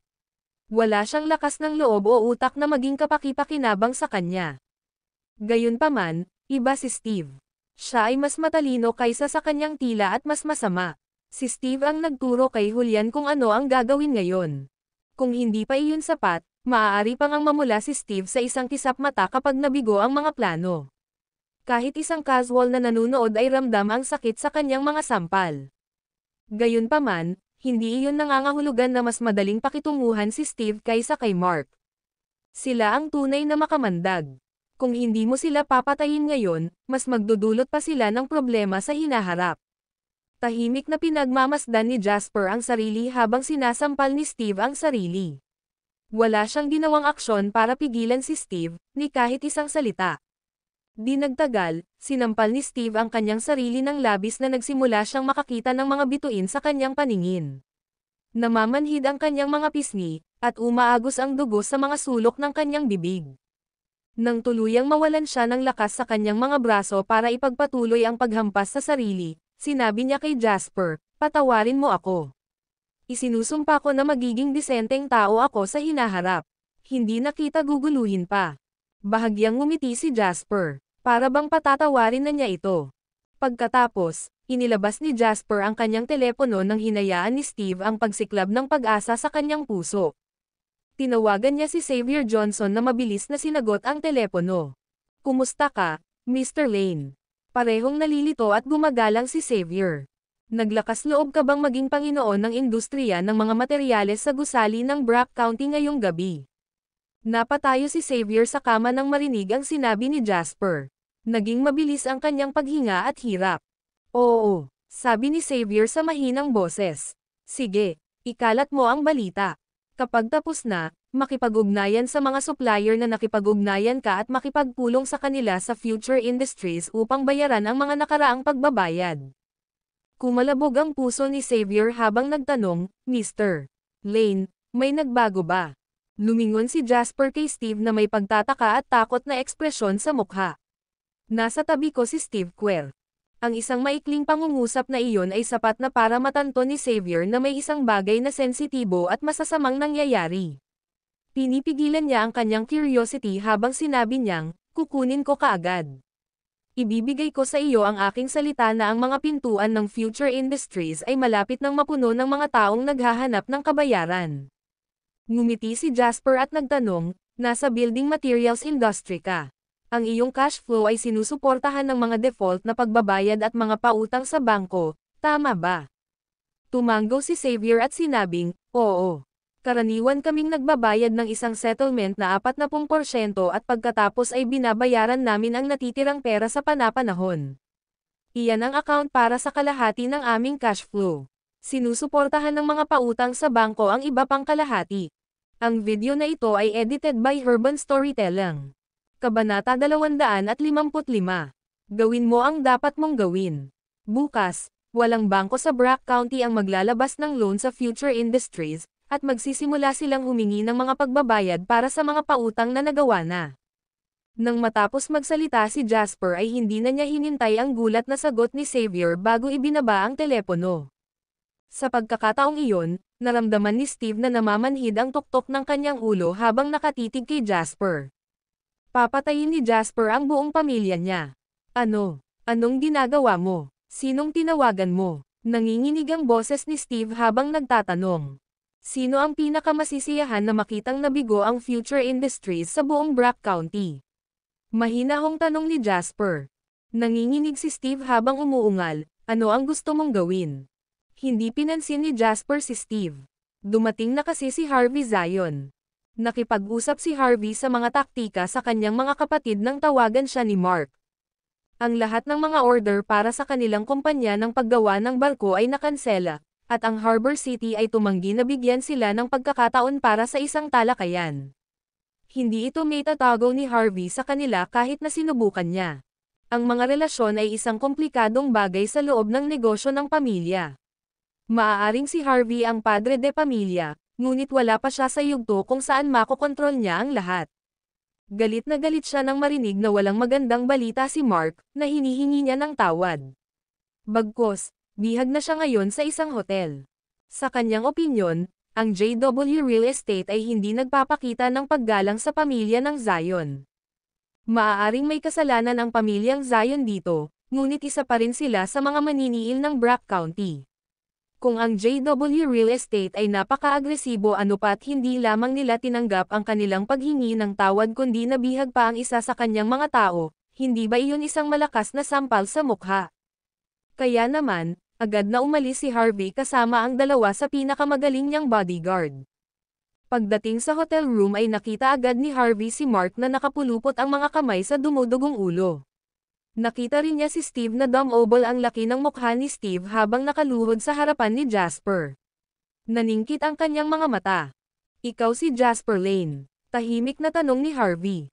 Mahinahong sumagot si Jasper, ikaw ang pinuno ng pamilya ng Zion. Half si Harvey, hindi iniisip si Jasper bilang isang mahalagang tao. Sabi niya, nasaan si Dawson Schuler? Gusto ko siyang makausap. Sa palagay ba niya ay makikipag-ayos ako sa anumang masasamang scam na ipapadala niya sa akin? Umiling si Jasper. Makipag-ayos. Sa tingin ko nagkamali ka. At saka, Hindi naman natin siya kailangang problemayan sa mga ganitong bagay. Kaya kung alagaan ang sarili ko. Galit na ngisi ni Harvey. Masyadong mayabang si Dawson para sa kanyang kapakanan. Dapat niyang malaman ang kanyang lugar bilang pinakamayamang tao sa probinsya at ako bilang tyrant ng Brack County. Sa palagay ba niya ay uupo ang pamilya Zion sa kanilang mga tagumpay habang binubuli niya tayo? Tatay, napasigaw si Mark habang sinusubukang sabihin kay Harvey na si Jasper ang utak sa likod ng lahat. Gayunpaman, napasimangot si Harvey at pinutol ang kanyang anak nang makita niyang nasa estado si Mark. Stop talking. Dadalhin kita sa ospital ngayon. Habang nagsasalita siya ay naghanda siyang isama si Mark.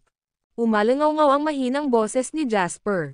Sino ang maglalakas loob na umalis sa silid na ito nang walang pahintulot ko? Humakbang si Julian na nakatayo sa likuran niya. Umuungol siya habang pinuputol ang kanyang mga buko, na parang nagbubugkal ng mais. Nagdulot ito ng goosebumps na lumitaw sa laman ng isang tao. Naninigas ang mga ekspresyon ng mukha ng dalawang bodyguard na si Harvey habang nakatayo sila sa harap ng kanilang amo. Boss, ito ay hindi isang tao na maaari naming gulo. Bakas sa mukha ni Harvey ang galit na galit. Ito ang unang pagkakataon na binyantaan siya sa Brack County. Ang video na ito ay edited by Urban Storytelling. Kabanata 256. Tay, ito lang ang ginagawa ni Jasper. Siya ang nakipag-ugnayan sa mga tao sa Harbor City. Lahat tayo ay niloko niya. Sa wakas ay nakahanap ng pagkakataon si Jasper para sumigaw ng desperadong. Parang miserable siya. Para bang sa wakas ay nabigyan na siya ng pagkakataon na makahiga sa isang magandang babae pero mas makapal pala ang sklong nito kaysa sa kanya. Nanlaki ang mga mata ni Harvey matapos marinig iyon. Hindi makapaniwalang tinitigan niya si Jasper. Ang ekspresyon ng kanyang mukha at ang tingin sa kanyang mga mata ay kapareho ng ipinakita ni Mark kanina lang. Tapos, tumawa si Harvey. Hindi masama. Mahigit 20 taon na akong naglibot sa Brack County, ngunit ito ang unang pagkakataon na nakapaligid sa akin ang isang kabataan. Ikaw si Jasper Lane, di ba? Magaling. Kahanga-hangang naisakatuparan iyon. Itinabi ni Harvey ang kanyang mga bodyguard at diretsyong nakatitig sa mga mata ni Jasper habang mahinahong sinabi, napatunayan mo na ang sarili mo na nagawa mong lokohin ako sa edad na ito. Sabihin mo sa akin, ano ang gusto mo? Tumayo si Jasper sa likod ng sopa, ginamit ito para ipahinga ang kanyang mga braso. Tila nakangiti siya habang nakatitig kay Harvey at malamig na sinabi, so, you think I'm doing all this to prove my worth to you? Bumagsak ang mukha ni Harvey nang sabihin niyang, binata, nasa sinapupunan ka pa ng iyong ina nang ako ang bahala sa negosyo ng pamilyang Zion. Ito ay nagkakahalaga ng higit sa 10 bilyong dolyar. I would advise you na huwag ka ring kumuha. Makulat, marami ba ang 10 bilyon? Mahinahong tanong ni Jasper. Galit ngayon si Harvey. Sa malamig na boses, sinabi niya, huwag kang masyadong mayabang. Kahit si Dawson ay hindi magsasalita ng ganyan sa akin. Ibig sabihin wala ka pa sa ganyang level. Baka isipin mo na sa high society ka, pero yung mga talagang kasama dyan, hindi man lang mapakali na tingnan ka, mapaglarong sabi ni Jasper habang nagkibit balikat. Kung mas marami ang mga tao, mas marami ang mga idiots. Isa ka sa mga tanga. Sa palagay mo ba ay royalty kapag katapos gumawa ng pangalan para sa iyong sarili sa Brack County, na isang munisipalidad lang kanina? Naninigas ang ekspresyon ni Harvey habang pinapakinggan ang pagsasalita ni Jasper. Umungol siya, ang lakas ng loob. At sino ka sa tingin mo? Diyos. Nakangiti si Jasper sabay turo kay Mark. Hindi ako Diyos, ngunit ang iyong anak. Kasing puti ng saplot ang mukha ni Mark nang maalala niyang binigkas niya ang mga katagang iyon kay Jasper. Nakatayo sa harap ng mag-ama, muling inilabas ni Jasper ang kanyang telepono. Malungkot ang ekspresyon ng mukha nila Harvey at Mark nang makita nilang ginawa iyon ni Jasper. Sa sobrang takot ni Steve ay kinilig siya. Ilang sandali lang ang nakalipas, ginamit ni Jasper ang kanyang telepono para tumawag na magdudulot ng pagkalipol sa negosyo ng kanyang pamilya, Future Industries. Ano ang gagawin niya sa kanyang telepono ngayon? Iihiba siya sa buong pamilya ng Zion. Nanginginig si Steve, nanlaki ang mga mata sa takot. Dinial ni Jasper ang number ni Dawson. Maya-maya, Umalangaw sa kabilang linya ang inaantok na boses ni Dawson. Jasper, anong problema? Nakangiting sinabi ni Jasper, I've made matters clear on my end. Maaari kang magsimulang magbigay ng pressure mula sa probinsya, Uncle Schuler. Nakipag-ayos na ako sa shipyard ng pamilya Zion. Maaari kang humingi ng tulong sa iyong mga kaibigan mula sa ibang industriya. Kinuha ni Dawson ang kanyang baso sa bedside table at naglakad patungo sa study. Hindi siya nagtanong ng dahilan, at hindi rin siya nagtanong ng mga detalye tungkol sa pamilyang Zion. Simpleng sagot niya, sige. Sapat na ang isang salita. Ang Schuler Group ay kamakailan ay lumipat sa industriya ng real estate at nagdudulot ng paglago ng ekonomiya. Kaya, sila ay lubhang mahalaga sa parehong pamahalaang panlalawigan at lungsod. Habang tumataas ang katanyagan at kapangyarihan ng Schuler Group, tumaas din ang bilang ng mga taong gustong magpabor sa kanila. Kaya naman, walang pakialam si Dawson kung sino ang pamilyang Zion. Kung sinabi ni Jasper na matatalo sila, gagamitin niya ang kanyang mga mapagkukunan upang matiyak na tapos na iyon. Pagkababa ni Jasper, tumingin siya kay Harvey na kumikinang ang mga mata sa kabila ng mabatong ekspresyon ng mukha. Mahinahon niyang sinabi, tama ka sa isang bagay. Parehong napatingin sa kanya sina Harvey at Mark. Kung tama ang ginawa ko sa math, talagang lumalangoy pa ako sa sinapupunan ng nanay ko noong kinuha mo ang negosyo ng pamilya Zion. Pagkatapos, nagkibit-balikat si Jasper at lumapit kay Harvey mula sa couch. May kalmadong ngiti pa rin siya sa mukha. Gayunpaman, ngayong labas na ako sa sinapupunan ng nanay ko, mataas na ang posisyon ko na hindi mo ito makikita kahit na ihilig mo ang iyong ulo at tumayo sa iyong mga tiptoe. Samantala, nagpapaikot-ikot ka pa rin sa iyong negosyo na nagkakahalaga ng napakaliit na bilyong dolyar. Parang sinampal si Harvey sa sinabi ni Jasper. Pakiramdam ko ay natanggal ang isang patong ng kanyang laman sa kanyang mukha. Maya-maya lang, umalangaw-ngaw ang nakakatalam na tunog ng pagring ng telepono. Phone ni Steve yun. Nakaramdam siya ng matinding takot nang sagutin niya ang tawag. Galit na sigaw ng kanyang ama sa kabilang linya. Nasaan ka? Magmadaling bumalik. Ang lahat ng aming mga supplier ay humihingi ng bayad ngayon. At naglalawi ka pa. Ibalik mo ang iyong asno ngayon din. Nanginginig ang mga labi ni Steve sa sinabi niya, halos maluhaluhan na, Dad, we're done for. Tapos na tayong lahat. Ang galit na lalaki ay natigilan saglit bago niya sinabi sa pamamagitan ng mabibigat na paghinga, ano ang ibig mong sabihin? Nakahiga si Steve na paralisado sa sahig, walang laman ang mga mata habang nakatitig kay Jasper at sinabing, hindi lang tayo. Tapos na rin ang pamilya Zion. Parang naging senyales, tumunog din ang phone ni Harvey. Nahihirapang sinagot ni Harvey ang telepono. Ang kanyang kapatid na lalaki, na kanyang naipost sa Ambition Corporation bilang isang especially iya, ay nasa kabilang dulo ng linya. Kuya, alam nila kung sino ako. Hinahabol ako ngayon ng mga tauhan ni Xavier Johnson. Kuya, ano ang dapat kong gawin? Kakauwi ko lang, gulong-gulo na ang buong pamilya. Gusto ng lahat ng aming mga kasosyo na buwagin ang kanilang mga kontrata sa amin. Anong nangyayari? Sa gitna ng kaguluhan, nawalan ng lakas si Harvey sa kanyang mga bisig. Habang nahulog ang kanyang telepono sa lupa, naririnig pa rin niya ang desperadong boses ng kanyang kapatid. Kinilig si Harvey at nanlalaking mata na tinitigan si Jasper. Sino ka ba? Jasper Lane. J para kay Julius, L para kay Lord. Malamig na binanggit ito ni Jasper kay Harvey bago niya inilagay ang mga kamay sa likod niya at lumabas ng kwarto. Nasa likod ni Jasper si Julian. Hindi niya binigyan ng pangalawang sulyap ang silid habang sinusundan niya si Jasper.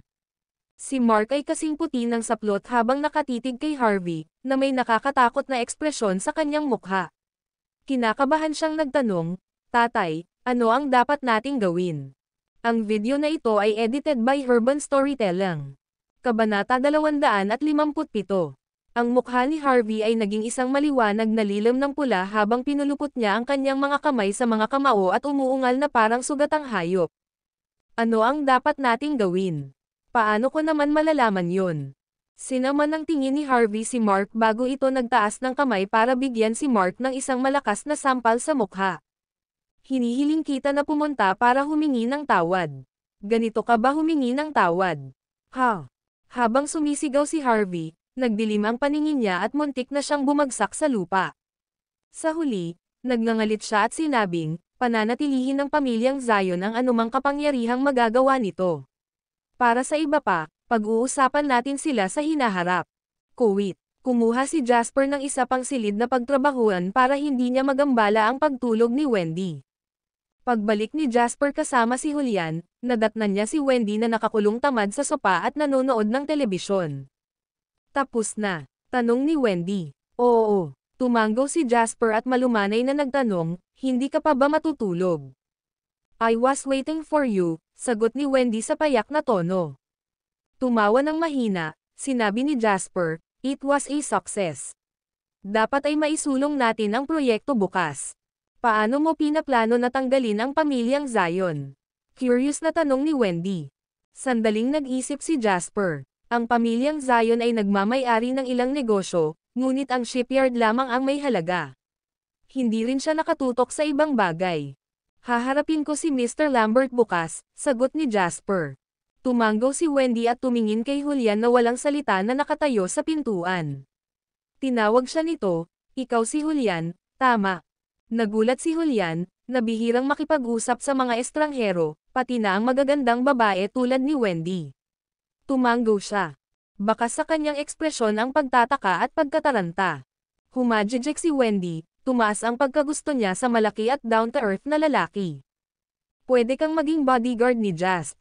Ang iyong buwan ng sweldo ay magsisimula sa 30,000 na may bonus sa pagtatapos ng taon. Ang iyong pangunahing sweldo ay 30% ng iyong taunang sweldo. Mag-sponsor kami ng 2 biyahe bawat taon sa anumang lokasyon na gusto mo, at maaari mong isama ang iyong pamilya. Kung tungkol sa workload mismo, mas mahihirapan ka sa una dahil mag-isa ka. Ngunit ipagpapatuloy ko ang pagdaragdag ng mga miyembro sa pangkat ng mga bodyguard ni Jasp, at ikaw ang magsisilbing pinuno. Mababawasan ang workload mo kapag may mga subordinate ka na. Ito ang iniisip ni Wendy kanina. Ngayong tumataas na ang katayuan ni Jasper sa lipunan, kailangan niyang simulan ang pagbibigay pansin sa kanyang kaligtasan. Lalo na pagkatapos ng nangyari ngayong gabi. Sino ang nakakaalam kung ano ang mangyayari kung sila ay naging mas mabisyo? Kaya, gusto ni Wendy na manatili si Julian. Para sa kanya, si Julian ay tila mas maaasahan at mas mahusay sa pakikipaglaban kaysa sa mga bodyguard ng kanyang ama. Hindi lang natulala si Julian sa sinabi ni Wendy, maging si Jasper ay nasa bingit din ng tawa. Minsan na niyang sinabi kay Wendy na gusto niyang manatili si Julian at magtrabaho bilang bodyguard niya, ngunit hindi niya inaasahan na ganito karaming hakbang ang nauuna sa kanya ni Wendy. Ganun pa man, medyo na-touch si Jasper. Masasabi niyang si Wendy ay walang alinlangan na seryoso sa bagay na ito. Hindi niya gagawin ang desisyong ito ng mag-isa maliban kung kumbinsido siya na mapapakinabangan nito si Jasper. Pero, nag-aalanggan na sabi ni Julian. Sa totoo lang, wala siyang dahilan para tanggihan ang isang alok na may napakagandang benepisyo. Bukod dito, si Julian ay nasaraan ng loob at nais na makahanap ng isang mayamang pamilya na maasahan niya sa paghahanap buhay. Gayunpaman, hindi siya makaalis ngayon. Nahulaan ni Wendy ang dahilan ng kanyang pag-aalinlangan. Dahil ba ito sa kapatid mo? Bibisitahin ko ang ate mo bukas. Huwag mag-alala tungkol sa kanyang bone marrow transplant surgery. Gagawin namin ang lahat ng aming makakaya upang libutin ang buong bansa para makahanap ng makakapareha. Hahanapin namin ang buong mundo kung kinakailangan. At babayaran din namin ang lahat ng pagpapagamot. Tumawa ng mahina si Wendy habang nagtatanong pa. Anong antas ng edukasyon mayroon ang iyong kapatid na babae? Nagningning ang mga mata ni Julian habang nagmamadaling sumagot, she's a university student. Maaari kong ayusin ang iyong kapatid na babae na magtrabaho sa aming kumpanya kapag siya ay ganap na gumaling. Sa ganoong paraan, wala kang dapat ipag-alala. Tuwang-tuwa si Julian, ngunit sumulyap pa rin siya kay Jasper. Ang video na ito ay edited by Urban Storytelling. Kabanata 258. Natatawang sabi ni Jasper, bakit ka nakatingin sa akin? Siya ang namamahala rito. Agad namang tumanggo si Julian at sinabing, napakataas ng expectations mo sa akin. Gagawin ko ang lahat para protektahan si Mr. Lane. Ngumiti si Wendy at sinabing, sige, yun lang. Kuwit. Kinabukasan, natagpuan ng Brack County ang sarili sa kaguluhan. Dumating ang mga supplier sa Future Industries, humihingi ng bayad, habang ang mga bangko ay tumanggi na pumirma sa kanila ng pautang. Bukod dito, hiniling pa nila na bayaran agad ng Future Industries ang lahat ng kanilang mga pautang. Nasa bingit ng pagbagsak ang financial support chain ng Future Industries. Nang hindi na lumala pa ang mga bagay, inilabas ng Ambition Corporation ang salita na ang magkapatid na Kwer mula sa Future Industries ay naglalaban ng pera mula sa Ambition Corporation. Sinabi ni Xavier na papatayin niya ang magkapatid na Kwer. Ang Future Industries ay bumagsak sa isang iglap. Para naman sa pamilya Zion. Bilang isa sa mga pinakatanyag na pamilya sa Brack County, ang kanilang shipyard ay nakakuha ng atensyon ng marami nang sirain ng Harbor City ang kanilang kontrata. Pagkatapos, napuksa ang iba't ibang negosyong pag-aari nila. Nakaranas sila ng pagsasara sa buong industriya. Sino man na may anumang uri ng kaugnayan sa pamilya ng Zion ay agad silang iniwan para iligtas ang kanilang sarili. Parang dinurog ng malaking kamay na hindi nakikita ang lahat ng itinayo ng pamilya Zion sa Brack County sa paglipas ng mga taon. Ang mga miyembro ng pamilyang Zion ay nakaupo sa bahay ni Harvey, humihikbi ng hysterically. Ngayong tapos na ang negosyo ng pamilya, nagsimulang magsaksak sa likod ang mga miyembro ng pamilyang Zion. Inaasahan nilang kunin ang anumang natitirang benepisyong mayroon para sa kanilang sarili. Umupo si Harvey sa may yulunan ng mesa. Para siyang naging kulay abo magdamag. Humihirit siya ng sunod-sunod na sigarilyo. Ang mga abo ay nakatambak sa tabi ng kanyang mga paa na parang isang maliit na bundok. Tungkol naman sa iba pang miyembro ng pamilyang Zion, pinagtatalunan nila kung paano dapat hatiin ang pera. Lahat sila ay abala sa pag-secure sa kanilang sarili ng pinakamahusay na deal. Maya-maya lang, may dumating na grupo ng mga tao sa front door. Magandang araw, Ginoong Zion. Ako si Mr. Lambert mula sa JW Real Estate. Napangiti si Mr. Lambert habang iniaabot kay Harvey ang kanyang name card. Natuwa siya nang makita niya ang gulo ng pamilyang Zion. Ilang araw pa lang ang nakalipas, nasa kanya na ang pamilya ng Zion. Kahit sino sa pamilyang iyon ay maaaring ipahiya siya. Gayunpaman, ang pamilyang Zion ay tapos na sa ngayon. Nakaramdam siya ng kagalakan nang dumating siya na may hawak na gawain. Tuwang-tuwa si Mr. Lambert, gayunpaman, mayroon din siyang malaking paggalang kay Jasper na nagawang ilabas ang lahat ng ito ng tahimik. Nakakakilabot ang lalaking iyon. Pinandilatan ni Harvey si Mr. Lambert habang malamig na sinabi, "Anong ginagawa mo dito?" Ngumiti si Mr. Lambert kay Harvey. Wala siyang karapatang gawin ito noon, ngunit iba na ngayon. Ang tuwang-tuwa na si Mr. Lambert ay mayabang na sinabi, "Mr. Pinapunta ako ni Lane para makipag-deal sa iyo, Mr. Zion." Ha? Ngumuso si Harvey. Anong gustong pag-usapan ng asterisk S-show na yan? Sa tingin ba niya ay hindi pa niya nagawang masama ang pamilya Zion? Thirst. Umiling si Mr. Lambert at mapagkunwari niyang sinabi, "Mr. Zion, dyan ka nagkakamali." Hindi matiis ni Mr. Lane na panoorin ang pamilyang Zion na nagmamakaawa sa mga lansangan, kaya naman nagpasya siyang bigyan ka ng isa pang pagkakataon. "Mr. Sinabi ni Lane na handa siyang magbayad ng $50 milyong para mabili ang kumpanya ng paggawa ng barko ng pamilya Zion. Nang marinig iyon ni Harvey, nilalamon siya ng galit habang nakatayo at umuungal, "Bullsh asterisk T. Ang aking shipyard ay nagkakahalaga ng hindi bababa sa 1.3 bilyon. Sa tingin ba ni Jasper Lane ay makukuha niya ito sa halagang 50 milyon lang?" Mahinahong pinunasan ni Mr. Lambert ang dure ni Harvey sa kanyang mukha at sinabing, "Sa tingin mo ba ay may gustong bumili ng iyong shipyard ngayon? Sa tingin mo ba may kaluluwa dyan na hindi alam na ang shipyard na ito ay na-blacklist ng Harbor City? Bukod dito, sino ang mga ngahas na masaktan si Mr. Lane?" Ang tatlong tanong ay nagulat sa buong pamilya ng Zion sa katahimikan. Napangiti si Mr. Lambert habang kumukuha ng tseke. Tinitigan ang pamilyang Zion, sinabi niya, $50 milyong. Huling pagkakataon mo na. Kung tumanggi kang magbenta, mananatili ito doon at mabubulok. Nagkatitigan ang iba sa pamilyang Zion, tumitibok ang kanilang mga puso. Ang video na ito ay edited by Urban Storytelling. Kabanata 250. Magkano ang halaga ng shipyard ng pamilya Zion? Ang 800 toneladang gantry crane na na-import nila mula sa Germany ay nagkakahalaga ng 400 milyon mismo. Mayroon ding mga pinaka-advanced na computer numerical control machine noong araw, na ang bawat isa ay may panimulang presyo na 100 milyon. Naunawaan ng mga miyembro ng pamilyang Zion na kahit nalansagin ang mga makina at ibenta bilang scrap metal, ang mga ito ay nagkakahalaga ng higit sa 50 milyon. Kaya naman ikinagalit nila ang alok ni Jasper na 50 milyon. Gayunpaman, mayroon ba silang pagpipilian? Hindi. Ang pamilya ng Zion ay nagkagulo sa loob at sa labas. Nang umalis sila sa bahay, nakaharap nila ang mga taong humihiling sa pamilyang Zion na bayaran ang kanilang mga utang.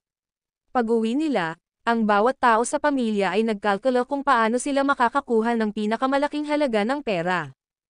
Higit sa lahat, naintindihan nila ang isang bagay. Walang sino man maliban kay Jasper Lane ang mangangahas na bilhin ang kanilang shipyard. Hindi mahalaga kung may malaking benepisyo o kita kung hindi ka nabubuhay para gastusin ang mga ito. Naintindihan naman iyon ni Jasper. Kaya naman hinayaan niyang pumunta si Mr. Lambert na may tseke na 50 milyon. Kung ito ay mas kaunti, hindi magkakaroon ng sapat na pera upang hatiin sa pagitan ng mga miyembro ng pamilya. Hindi sila kukuha ng pain.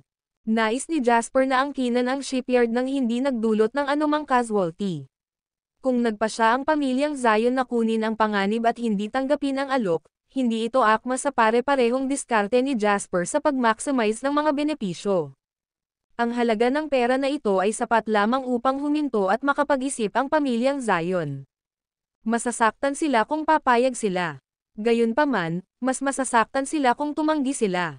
Eldest brother, sa tingin ko dapat natin itong ibenta. Ang nakababatang kapatid ni Harvey na si Herman Zion ang unang nagsalita. Sa sandaling magsalita siya, ang iba niyang mga kamag-anak ay lumingon sa kanya. Naputol ang ekspresyon ng mukha ni Harvey bago siya sumigaw, tanga ka ba o baliw? Namana natin ang shipyard na ito mula kay Old Master Zion. Ito ay aming negosyo ng pamilya at ito ay nagkakahalaga ng higit sa $1 bilyong. Paano ka pumayag na ibenta ito ng 50 milyon? Nang matapos na sumigaw si Harvey, tumingin siya sa iba pa niyang mga kamag-anak ngunit napagtanto niyang hindi sila galit. Sa halip, may mga tusong ekspresyon sa kanilang mga mukha. Naduraj ang puso ni Harvey nang masama ang pakiramdam niya. Eldest brother, I think second brother has a point. Nagsalita ang isa pang babae. Pinandilatan siya ni Harvey, ang mga mata nito ay kahawig ng isang galit na tigre. Nag-iwas ng tingin ang babae ngunit patuloy na nagmamatigas, tingnan mo ang sitwasyon natin ngayon. Walang paraan na mabubuhay pa ang pamilyang Zion sa Brock County. Sa impyerno na may negosyo ng pamilya. Maaaring malaki ang kinita mo sa paglipas ng mga taon, ngunit maliit na bahagi lamang ng perang iyon ang nakuha namin. Mayroon kaming mga pamilya at mga anak upang pakainin. Isang bulungan ng pagsang-ayon ang umalangaw-ngaw nang magsalita ang babae. Tama na yan. Panganay na kuya, ibenta mo na. Ano ang silbi ng pagiging matigas ang ulo? Makakakuha ka pa ng 50 milyon kung pumayag kang ibenta ito kay Mr. Lane. Sa palagay mo, may sino man sa Brock County ang maglalakas loob na bilhin ang aming shipyard. Habang nakikinig si Harvey sa kanila, lalo siyang nagalit. Siya ay umungal, kung walang sino man sa Brock County ang gusto nito, pupunta ako sa Green City at Fortune County. Hanggat may dagat, may shipyard. Sa tingin ba ni Jasper Lane ay kaya niyang dominahin ang mundo? Tatay, mahinang sabi ni Mark, hinihiling ng mga tao na ibalik namin ang aming utang. Nakapaligid sila ngayon sa labas.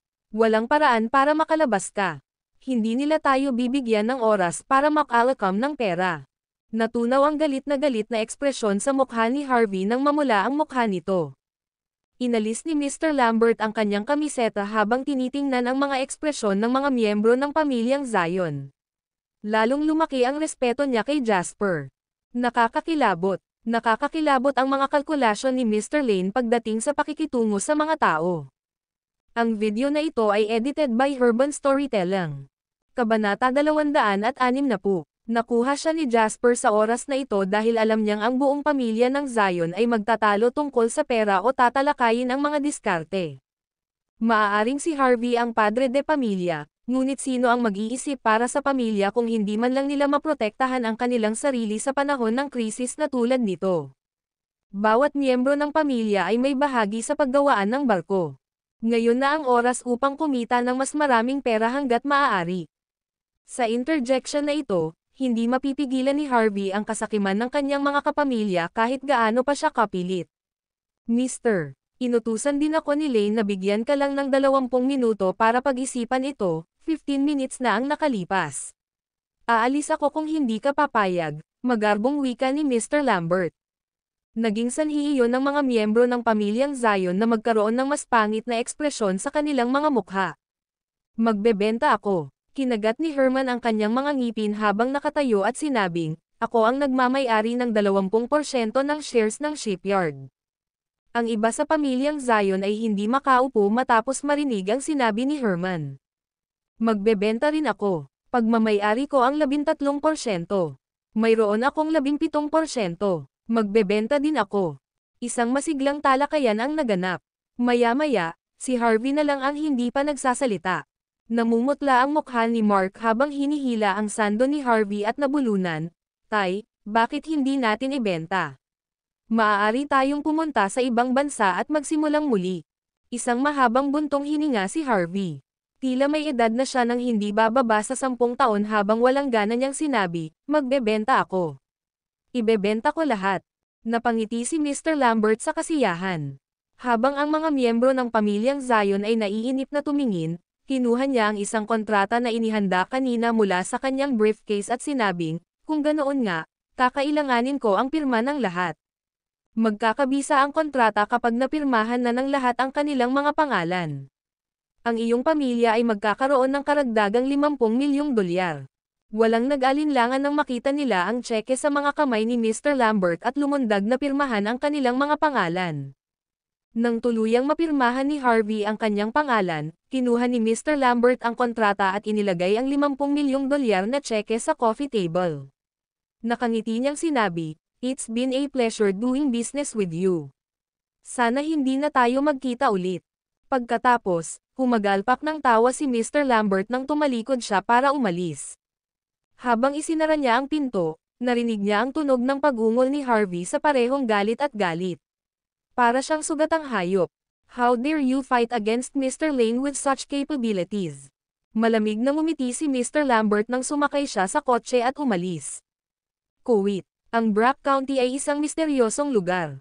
Habang nahaharap sa sakuna ang pamilyang Zion, nasa Brack County General Hospital sina Jasper at Wendy. Huwag kang mag-alala. Ipapahatid kita sa probinsya kung saan makakatanggap ka ng paggamot mula sa pinakapiling pangkat ng medikal. Bukod dito, mananatili kami sa aming pangako na tulungan kang makahanap ng katugma para sa iyong bone marrow transplant surgery. Malumanay na wika ni Wendy kay Kathy. Bakas sa mukha ni Kathy ang nahihiyang, natatarantang ekspresyon. Hindi niya mapigil ang mapasulyap sa nakababatang kapatid na si Julian. Kahit na naipakilala na siya ni Julian kina Jasper at Wendy, nagdududa pa rin siya. Hindi siya makapaniwala na darating sa kanya ang ganitong kapalaran. Salamat. Maraming salamat, sinserong sabi ni Kathy. Habang nag-uusap ang dalawang babae, tinignan ni Jasper si Julian. Naglakad na ang dalawa palabas ng ward. Babalik tayo ng probinsya mamayang hapon. Aayusin ko ang ospital na maghanda ng isang ambulansya na susunod sa atin hanggang sa lahat ng paraan upang ang iyong kapatid na babae ay makatanggap ng pinakamahusay na paggamot sa probinsya, sabi ni Jasper. May solemne na ekspresyon sa mukha ni Julian. Bigla siyang lumuhad at sinabing, "Salamat, Mr. Lane." Ang pagkilos na iyon ay naging dahilan upang palihim na sumulyap sa kanila ang lahat ng nasa malapit habang iniisip nila kung ano ang nangyayari. Nagmamadaling hinawakan ni Jasper ang braso ni Julian at hinayla siya patayo habang sinabing, "Binigyan kita ng trabaho kung saan maaari kang magtrabaho ng walang karagdagang pag-aalala dahil kailangan kita bilang aking tapat na tagapagtanggol. Ito ay isang patas na kalakalan. Lumuhad ka. Ang mabubuting tao ay lumuluhod lamang sa kanilang mga magulang at sa Diyos. Walang sino man, kahit ang hari, ang karapat-dapat na lumuhad ka." Mataimtim na sinabi ni Julian, "Mr. Lane, utang ko sa iyo ang buhay ko.